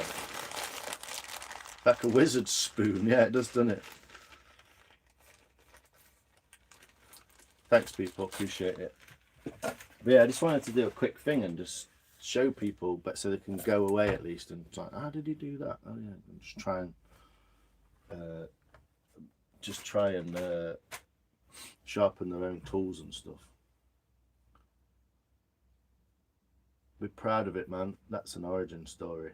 Thanks, Mike. I appreciate you, man. It's real cool. And that's what I mean. People like you, Mike, who know what you're talking about to some extent with tools and wood and metals and stuff. When someone sings spoon for giving medicine from a distance. Yeah, I like it, curmudgeon. I mean, I'm half embarrassed about this, but at the same time, to come from that to something like that, do you know what I mean?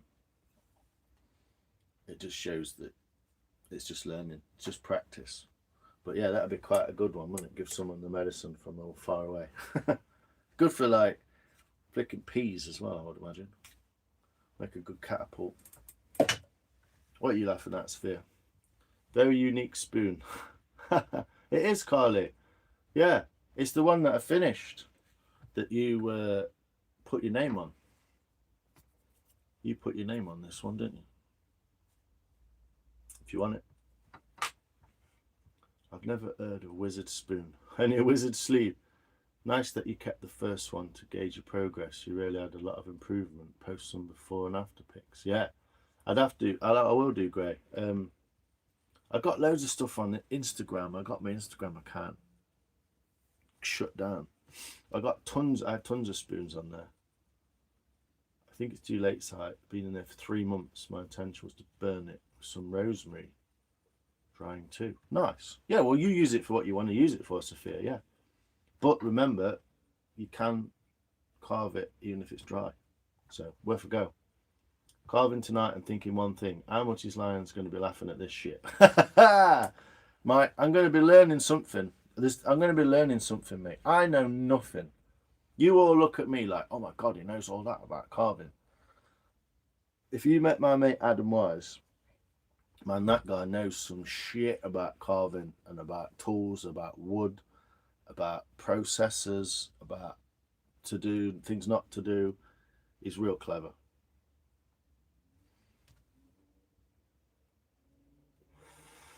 Yeah, I'd like to see this as well. Can't wait, Carly. So I appreciate it all. It's all good, West, man. You need something to go on, don't you?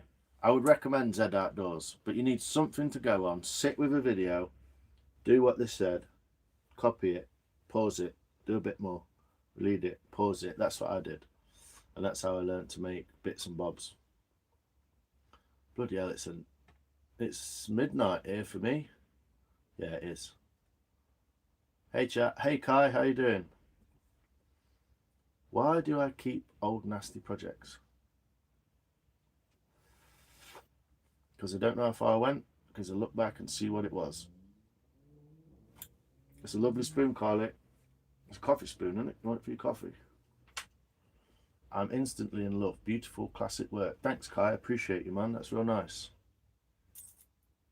A bowler backs. Hi, how are you? Kai, stick around. This guy's talented. Ha! Cheers, Carly. Don't you lot start. 101 in the chat, mucker. Woo! I'm not doing any more carving now. I basically made a spoon billet. I'm not going to go much further with it, to be honest, right now. Right now, at least, I'm not. Baking oven. Well, it's in the air fryer. Also, highly recommend charcoal pencil. Really good. Normal pencils work, but yeah, boy, 100. Whoever made that giving medicine from a distant comments, I'm still laughing. It was Curmudgeon. He's a carver too. He does a lot of carving stuff. Go and watch him. Go and find these people. Chop your fingers like I did trying to make a spoon that ended up looking like a fish. Did you see my homage to your fish spoon, Carly? I think I carved it the next day and you went around. But this was my homage to your fish spoon. Because I liked the way that you did the tail on the top. From watching other people, Gav. Yeah, it's just how I learn, because I'm a bit of a spaz. And it's how I learn. Just watch someone do it. Watch someone do a bit more. That's how I learn. It, pause and repeat. Yeah, I would highly recommend Zed Outdoors. Pick a spoon that someone's made that looks nice, that you like. Something simple like a teaspoon or a small spoon, and just follow it along, pause it, follow it along, pause it, and you'll learn so much. You won't learn everything. You won't just be instantly good at it, but you'll learn loads. Fucking knackered, you gotta be. Do you mind showing a little of your previous works? Yeah, so there's one. This is spaltered apple wood. It's almost too soft, but I'm going to oil this one. I'm going to finish this one and oil it and make it a little bit thinner on the handle, a little bit like that. Because it's so wide, I can go really thin on the back there and change that a little bit. Chicken and chips, Carly. So this is something that I've made, which is a bit different. So it's a spatula, obviously. Fucking gonna be knackered, yeah.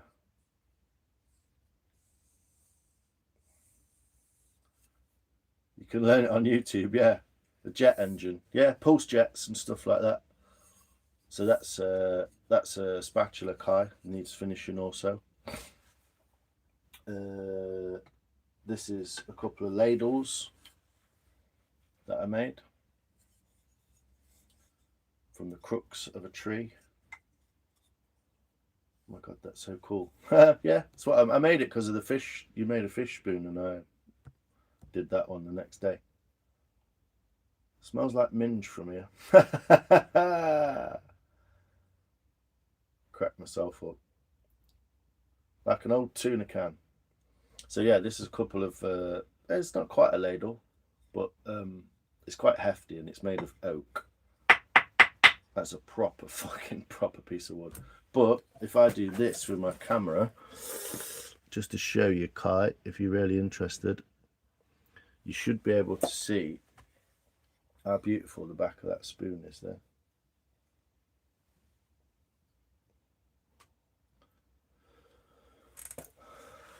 I don't know if you'll see it really well. Hopefully you'll see that, how beautiful the back of that spoon is.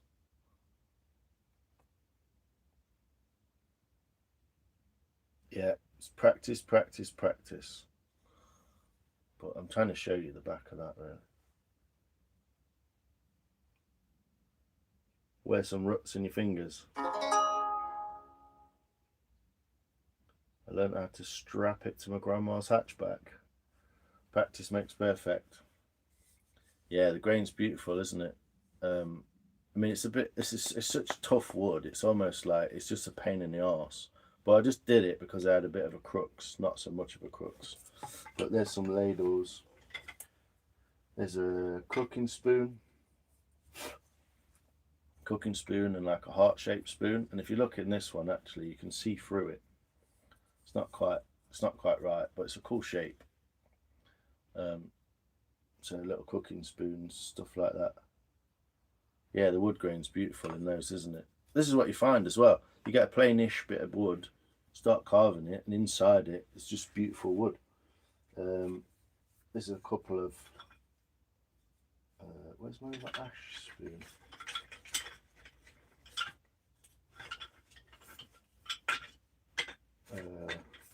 There's a weird looking one. It's a really thin handle and then a massive bowl. But the reason I did this is because if you look, it fits perfectly in the hand. It's just ergonomic. There's a little cutout on the side there for your finger, look. It's not very useful in some ways, it looks a bit crazy. But I was just experimenting with shapes and stuff. Yeah, oak has beautiful grain in it, it really does. Especially something like that, where that was a branch that was that shape. You get a lot of different grain patterns through them. I think this is some sycamore, I think. But I made it because it fits in the hand. I can't show you that easily, but it just fits in the hand so perfectly. I was just prattling around, messing around. This is a little diddy spoon that I made from ash. Like a little baby spoon, pocket spoon basically. Keep it with you when you go to a festival. Lockheed Martin's slogan is "We never forget who we work for." What is typical wood to use for functional cooking utensils? Anything green and anything local. So everything from birch, beech, sycamore, the kind of like plain white woods, all the way through to like willow, apple, plum. A lot of people like the fruit woods because they've got so much colour in them and stuff. So fruit wood is a really good way to go. And it's not that hard to get a bit of fruit wood. So plum, apple, pear, all those kind of fruit woods are really good as well. But even simple stuff like silver birch is so readily available. If you walk into the woods for an hour, you will find somewhere a piece of silver birch on the floor. So it just has to be green and it just has to be local. Ash is really good. I mean, ash is really good for like making strong pieces like legs and stuff like that. But that ash spoon, literally, you're not going to be able to get rid of that. It's you can't snap that. I mean, it's so solid. Ash is like stone when it dries. Let's have a look. Some more weird ones. Ah, the canoe spoon is a good one to try as well. So little spoon, just a bowl on the bottom. Canoe spoon. Chuck it in your backpack. Take it camping. Great fun. It's called a canoe spoon. You can actually get, if you look for pictures of them, you'll find them where they're actually like really curved as well. But a little canoe spoon, always good fun.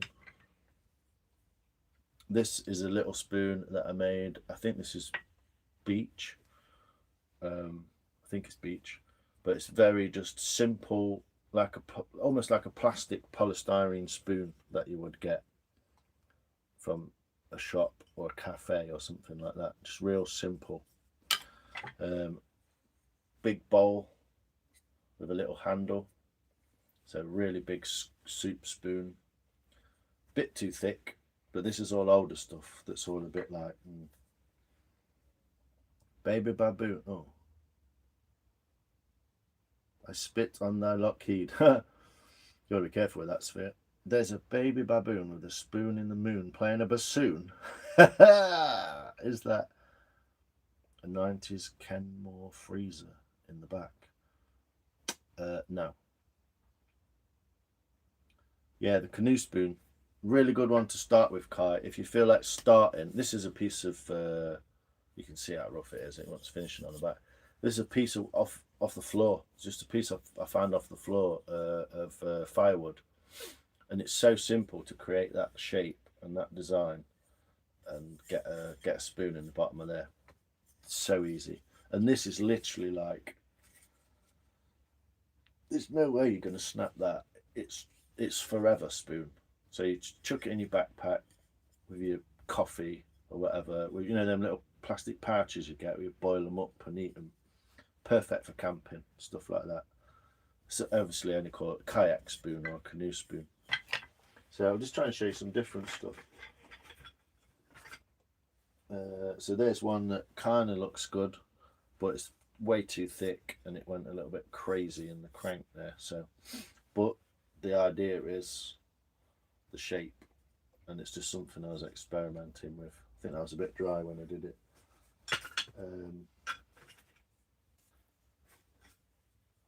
Where's that little? There's one. That's more of a traditional shaped spoon. I don't know what that is, but it's got some real nice rings. So there's like a traditional shaped kind of spoon, more of a Scandinavian type shape. Thank you very much, Privator. Thank you very much, appreciate it. Yeah, some of the bark's left on some of them, yeah. I got into that quite a lot, leaving the bark on, just to see how it worked. It's quite an interesting thing to do, because it adds an extra element, obviously, as well. But try it. Sometimes it works, sometimes it falls off as they dry. Do you know what I mean? There's a couple of spoons. You can see what I'm getting at. If you notice a couple of my spoons are quite similar. So,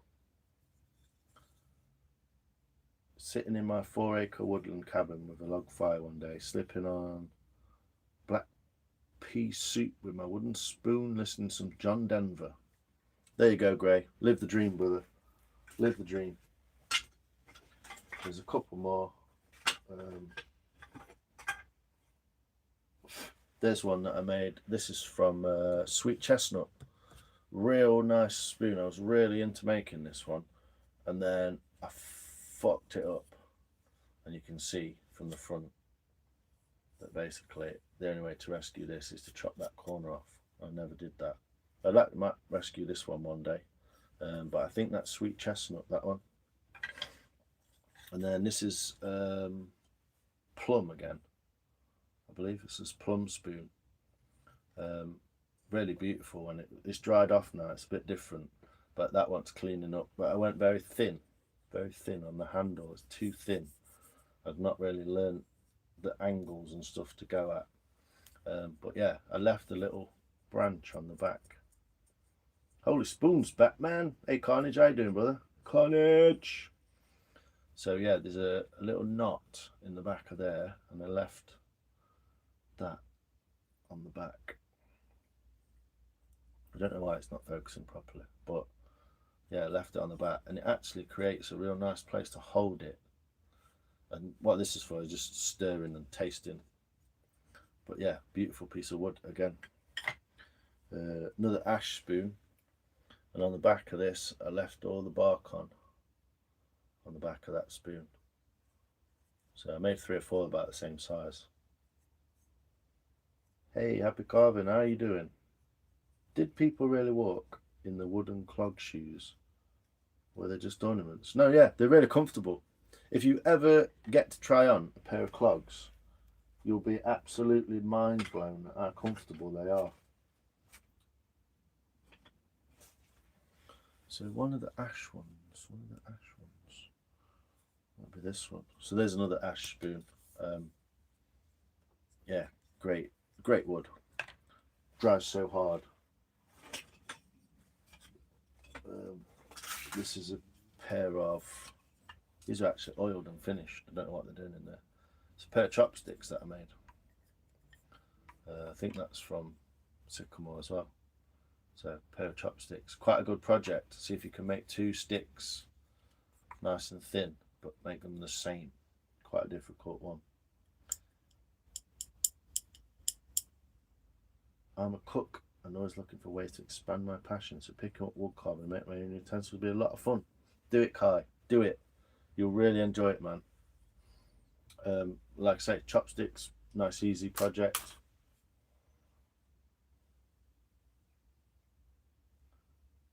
Cut wood with my chainsaw. I'm going to be in there, mate. Yeah. Wouldn't listen. Ha! Wouldn't know about that. Hey! Are you still planning on oiling all those? Some of them. Yeah, some of them. This one's a little real simple. This spoon is real simple.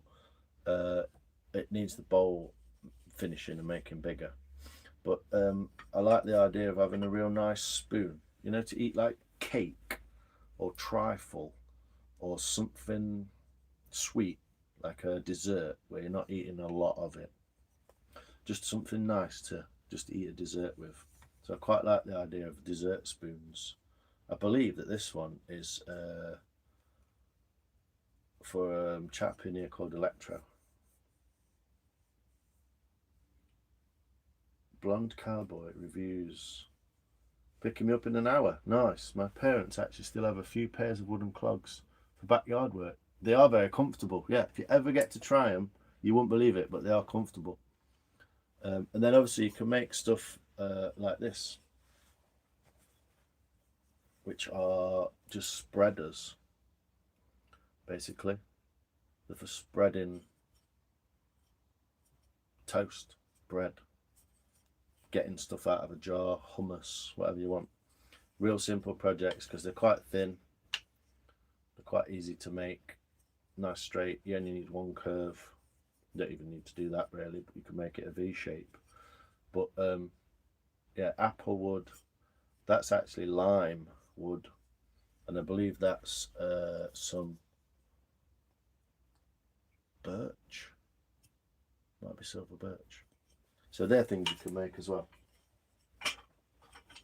Last few, these are the two that I am going to finish. This one's almost finished anyway, but it's really cool because I've left the pith inside it, and you wouldn't normally do that. And then this one, I was just pleased with the shape that came out. Wants thinning on the back slightly, but you can see where the spoons have come from and where they're going to, basically. So yeah, that's some of my older work, but I could have gone a million different ways with all those things. I've got a couple of bits as well that I made.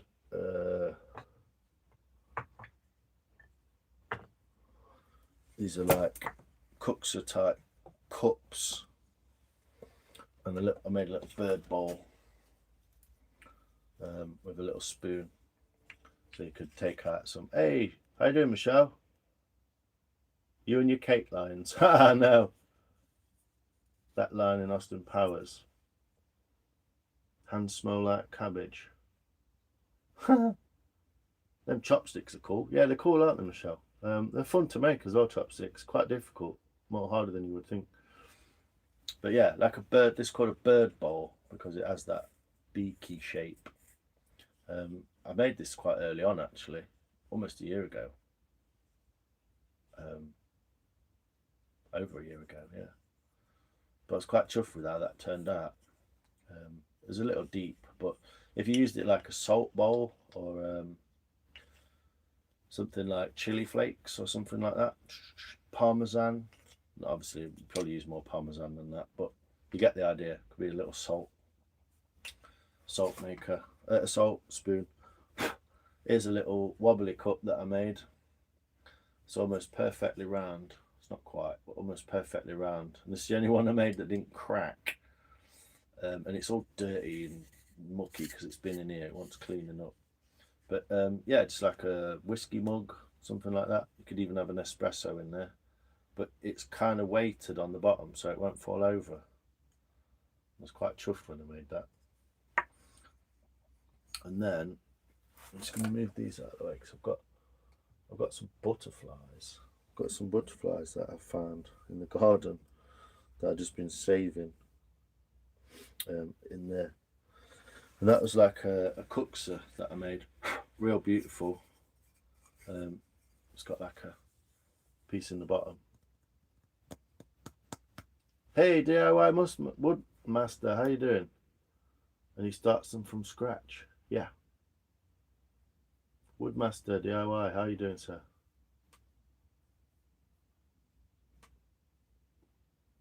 Oh. Computer's gone crazy.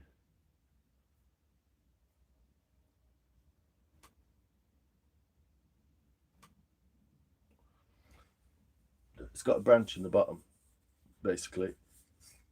I don't know why my YouTube's just gone crazy. But I did this before I really knew what I was doing.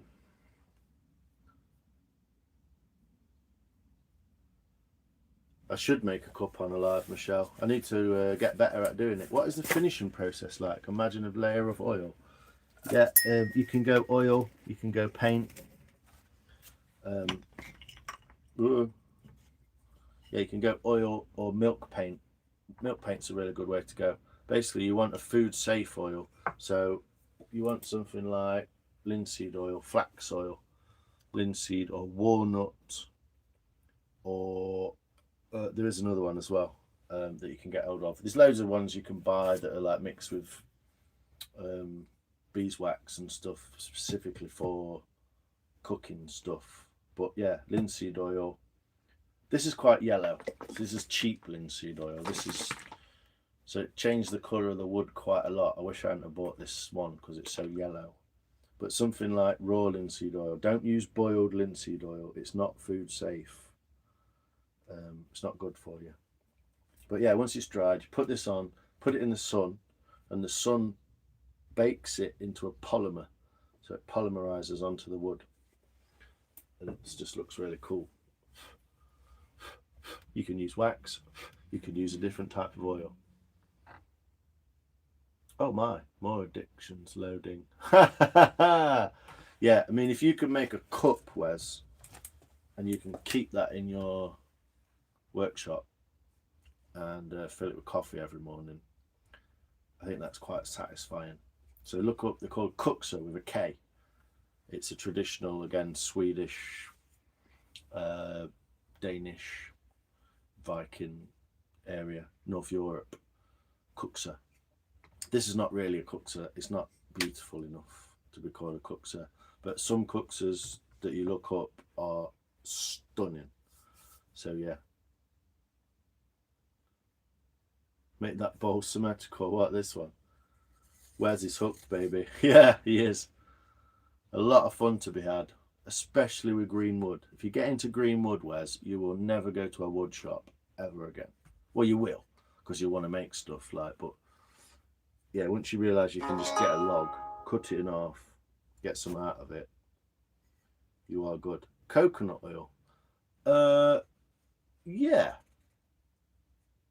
I don't know if I don't think it'll polymerize. There's only certain ones that'll polymerize, so like go hard. But even stuff like rapeseed oil, not olive oil. Olive oil, what tends to happen with olive oil is it goes rancid. It goes off while it's on the spoon. But you can use olive oil, it's just not recommended. And there's another one that you can use as well. Rapeseed. There's another oil that you can get hold of, not canola oil or anything like that, but it's one of the ones you can get in the supermarket type, and you can use that stuff as well. But yeah, Google it, look up online. Yeah, mineral oil is good for things like that you're not gonna eat with. I don't know if it might be, but I don't know if mineral oil is food safe. But it could be. See the grow box. Hi. I hope once I'm done travelling one day, I can sit and join lines in making them. Linseed on your cricket bat. Yeah, really good. Flax oil. It's hemp. It's hemp or flax oil. It's really good for stuff like that. Yeah. Hey, curmudgeon. Catch you later, brother. Thanks for popping in. It's all good. Wood bowl, good for containing liquids, or you'd have to treat them somehow. Some woods are better than others. Some woods are more absorbent. So if you get a wood like alder, for example, do you know that some of the piles that are still used, I wait for the jokes off Gav now. Some of the piles that are still in place under Amsterdam and Venice are made from alder wood. Now alder wood is tight grained and it is waterproof. It's almost waterproof as long as it's kept wet. So alder's a good one to use, and there's a lot of other ones. Silver birch is quite like open grained and porous, same as I can never think of names of them when I'm here. There's a lot of woods that are porous and a lot that aren't. But if you do the polymerization process, you can get better processes. The Japanese process, quite expensive, but you can get it. It's about 60 quid for like a tiny little bottle, and you bake it on. But basically, if you use an oil and put some sunlight on it and polymerize it on, it should be good to go. And obviously you can do that again and again over time. Give it a go. Yeah, make a cupwares. Real satisfying because you can use it every day. And there's something to be said, I don't know why, but eating from a wooden spoon is real nice, and drinking from a wooden cup just feels really nice. Get your chainsaw, go cut some trees down. Yeah, walnut oil is good. Yeah, it's really nice. It's fairly cheap as well. You can buy it as like a massage oil. I think you can buy walnut oil in a supermarket. So it's not super expensive, but it does polymerize again. So you can put it in the sun and it bakes on hard. Oh, you got some on the bottle? Yeah, so that's cool, yeah. I wasn't sure if it was, but then I questioned myself when I said it. Use it on your knives, yeah, there you go. So that's another one you can use that's food safe. You don't think it polymerizes though, mineral oil. I think it'll just sit on the surface and eventually soak in. But that polymerization process is really what you want. Yo, back from shop. Right, Bins, what you got, mate? Absolutely. So you have already placed your entire kitchen with wooden only? No. But I do have some fucking beautiful spoons in my kitchen. What I'll do is I'll take you in there now, show you the rest of the spoons, get my tea out, and I'll probably leave so I can eat my tea and see what happens with these American lads. The American contingency. I'll show you the spoons that I sit and use and cook with myself, including my favourite spoon.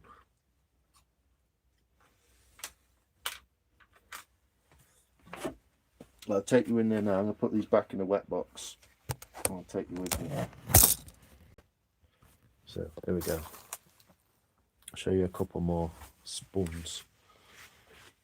Put this down here. So this wood, that billet, what I drew the spoon on, that's just going to go straight back into the wood box, into the wet box. It's already drying out.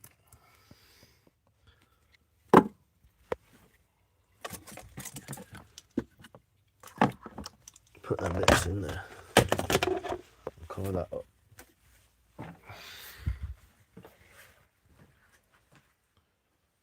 Six and seven is a playful, slightly sarcastic way to say something that was almost perfect like.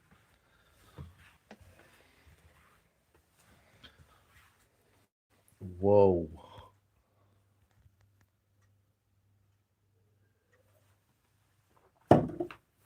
Yeah, it's some primal instinct gene thing, isn't it?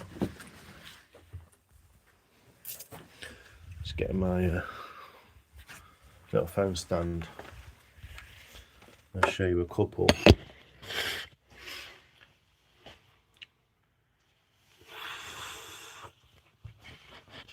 Well, heat it up. Is that the mineral oil? Fractioned coconut oil, non-rancid oil with antibacterial properties, ideal for wood treatment. Googled it. Fractionated coconut oil. Nice. Thanks, Sophia. I didn't know that. There you go. So learn something new, don't you? I'm learning off you guys. This is what I'm saying. It's a whole community thing, isn't it? Wooden cup for my birthday. It's great, but definitely will carve my own. Yeah, great fun to try. So this is one I made. Another canoe spoon. This is Corey's favourite. This has got really cool rings on the back. Concentric rings. And it's got concentric rings in the bowl. But I made it to scoop ice cream. That's what I made it for. Used it in the summer, scoop ice cream. Again, just dead simple design. Nothing too crazy. But cool little spoon, dead easy to make. This is the first one I finished properly. Get the light out of it. This is the first one that I finished properly.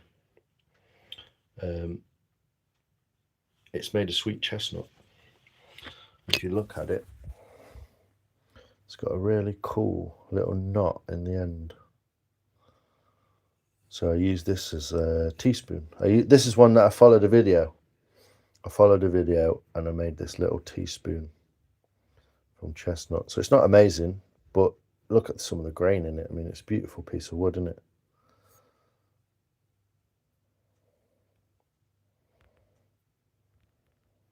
I like sellotape.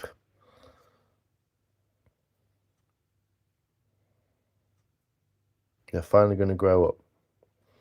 Cool. So yeah, that's another one. This is my favourite spoon. This got sent to me. This is the one that I copied to, I mean, look at the detail in that. That handle is just beautiful, isn't it? Such a nice detail. I believe it's apple or fruit wood. Could also be willow, but I think it's an apple wood. So that's another one that I use quite often. I eat my cereals, yogurt, stuff like that with that spoon. It's real cool. I love it. And I'm going to be creating, I've recreated it with that other spoon. So yeah, chestnut grain's lovely, isn't it? Thanks, Bins, mate. And then this is one from Mr. Wise. This is a proper made spoon from a proper spoon maker. I've used it in cooking, chili con carne, curry, that sort of thing. Got a bit of food stuck to it there, look. But this has been painted with a milk paint. So milk paint is a process where you, yeah, they all have their own personality. It's what I mean. Once you get into it, man, you're just stuck. But look, I mean, look how strong that is. You can see how thick that is. It's real nice, strong grain to it. A bit more food stuck to it there. Not cleaned it properly. But yeah, milk paint. So you mix the powder.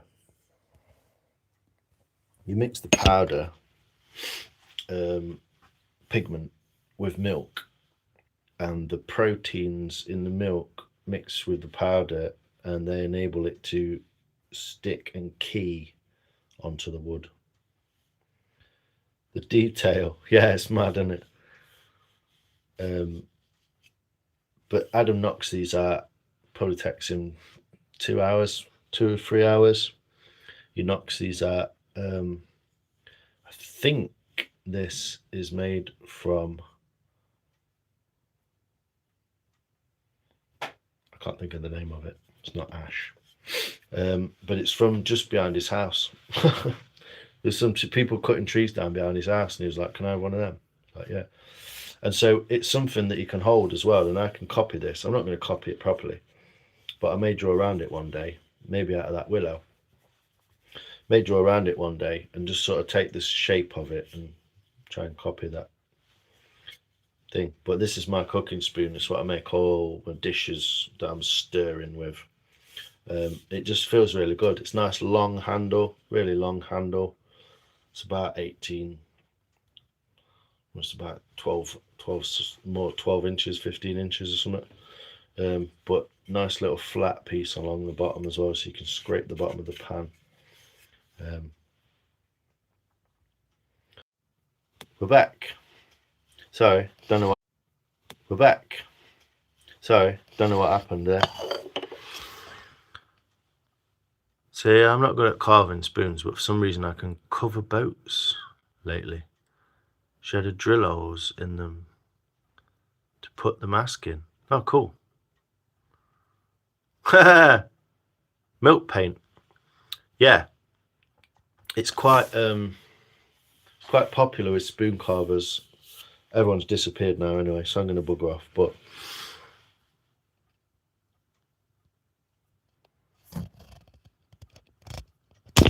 yeah, I'm just about to have my dinner, Charlotte. I've not had it yet. It's in the air fryer. It's only some chips and some chicken. But yeah, look it up. Milk paint, really good fun to use. Good for wood, lots of other things. I mean, you can go all balls out with texture in, and like obviously this has got like a patina on it. I think what Adam does is puts it on. Fucking hell, 50 people turn back up.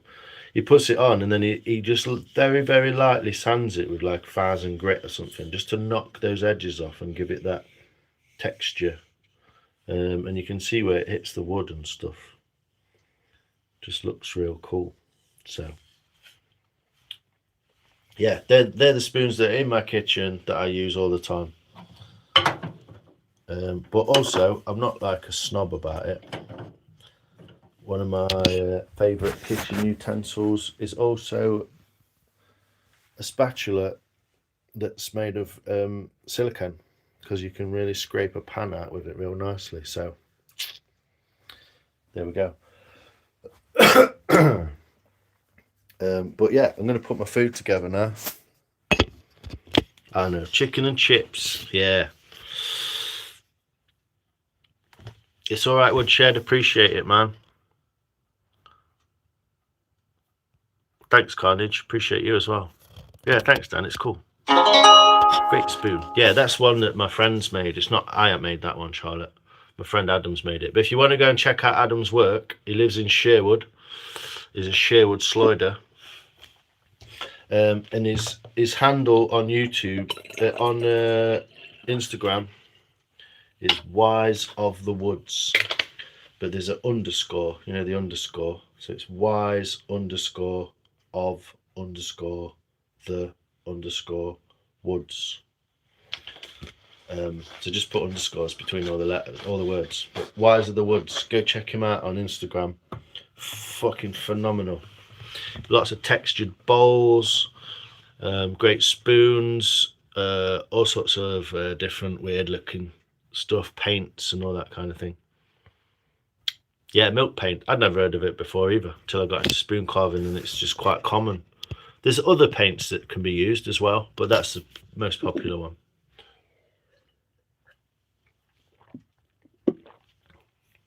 Thanks, Dan. I appreciate you being here, man.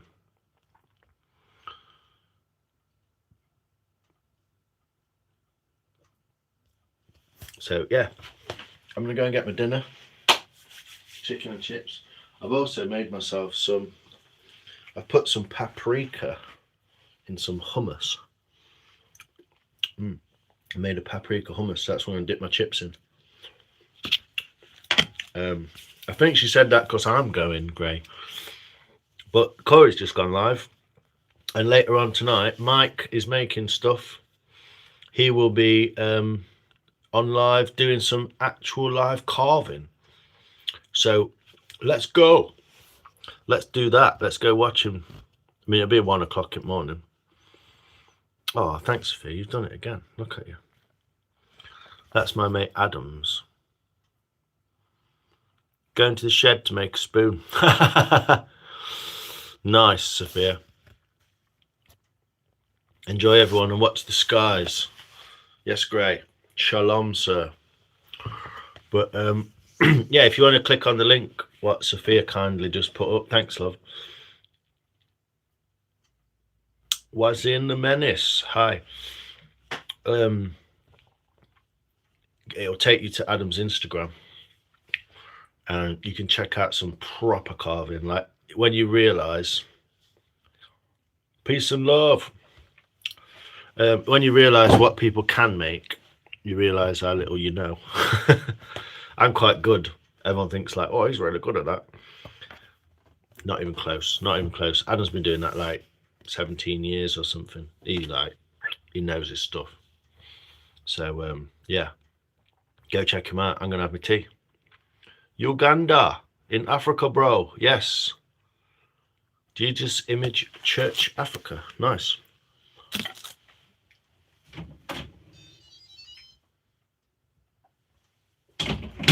There's my chicken, look. It's done. Yeah, it's got good stuff, man. This is what I mean. When you realise how good some people are, it humbles you. Yeah, thanks for checking him out as well, Dan. But I would say he's like a proper... And even he would say he doesn't know anything. And he knows people, obviously, that have been doing it 30 years. And they're really good. So it just goes... And there's so many different styles, so many different shapes, so many different woods, so many different paints and colours, and it's amazing. It really is so much fun. You have a YouTube channel? Wasim, if you want, Wasim the Menace, if you want me to sub to your channel, go to one of my videos up there and leave me a comment and I'll come and subscribe to you, mate. But yeah, thanks for checking him out, Dan. It just gives some perspective on like good carving. Do you know what I mean? So yeah, thanks very much, people. Appreciate you. And remember, Dan's Mike's going to be carving some stuff live later on tonight. Well, Sin, you're back. Did you leave me a comment, mate? Yeah. That's like me, though. Everyone thinks I'm a master at sharpening. When it comes down, dude, seeing guys that know more than me and I've learned from them. Exactly. Thanks, Gemini. I appreciate you also. And you've been sharpening since you were 8, yeah. Lots of other people, do you know what I mean? They were doing different things, different types of knives. They might be more into like chef's knives and stuff like that, different types of knives, isn't it? It's just what I mean. But like lives or shorts or videos? Okay. Yeah, Carnage is good, man. He knows his stuff about it. He knows his stuff. You cannot deny the guy knows his stuff. So, yeah. Go check him out. I'm going to go and have my dinner now. So, thanks, folks. Appreciate you all being here. Crazy people sending me money and shit. Dan, don't do it again. I'm going to get annoyed.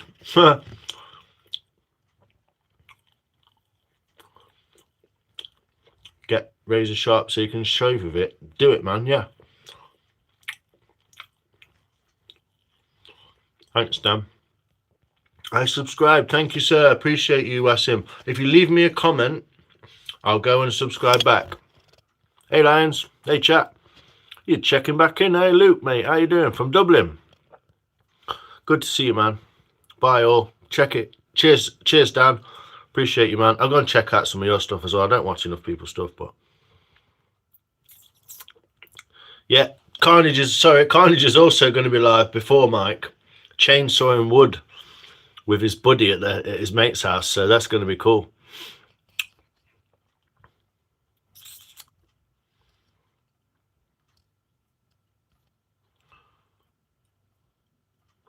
Send you a check. Cheers, Cap. Yeah, Corey's on now, I think, so I'm going to jump into his while I eat my tea. So, I'll see you there, Bins. Thanks to everyone, Michelle, all the people who come in. You're back from commenting. Okay, I'll come and come back to you. Wasim, I will go and sub to you now, mate. All right. Thanks, people. Take care. God bless. Nanu, nanu. This hand. I know that business. Night, Lions. Have a good night. Thanks, Charlotte. Take care, love. Like and subscribe. Woohoo! Thanks, people. Peace out. Whoop, whoop. Thanks, Gav, mate. Appreciate you all. You're all freaking awesome. All right. Love you. Bye.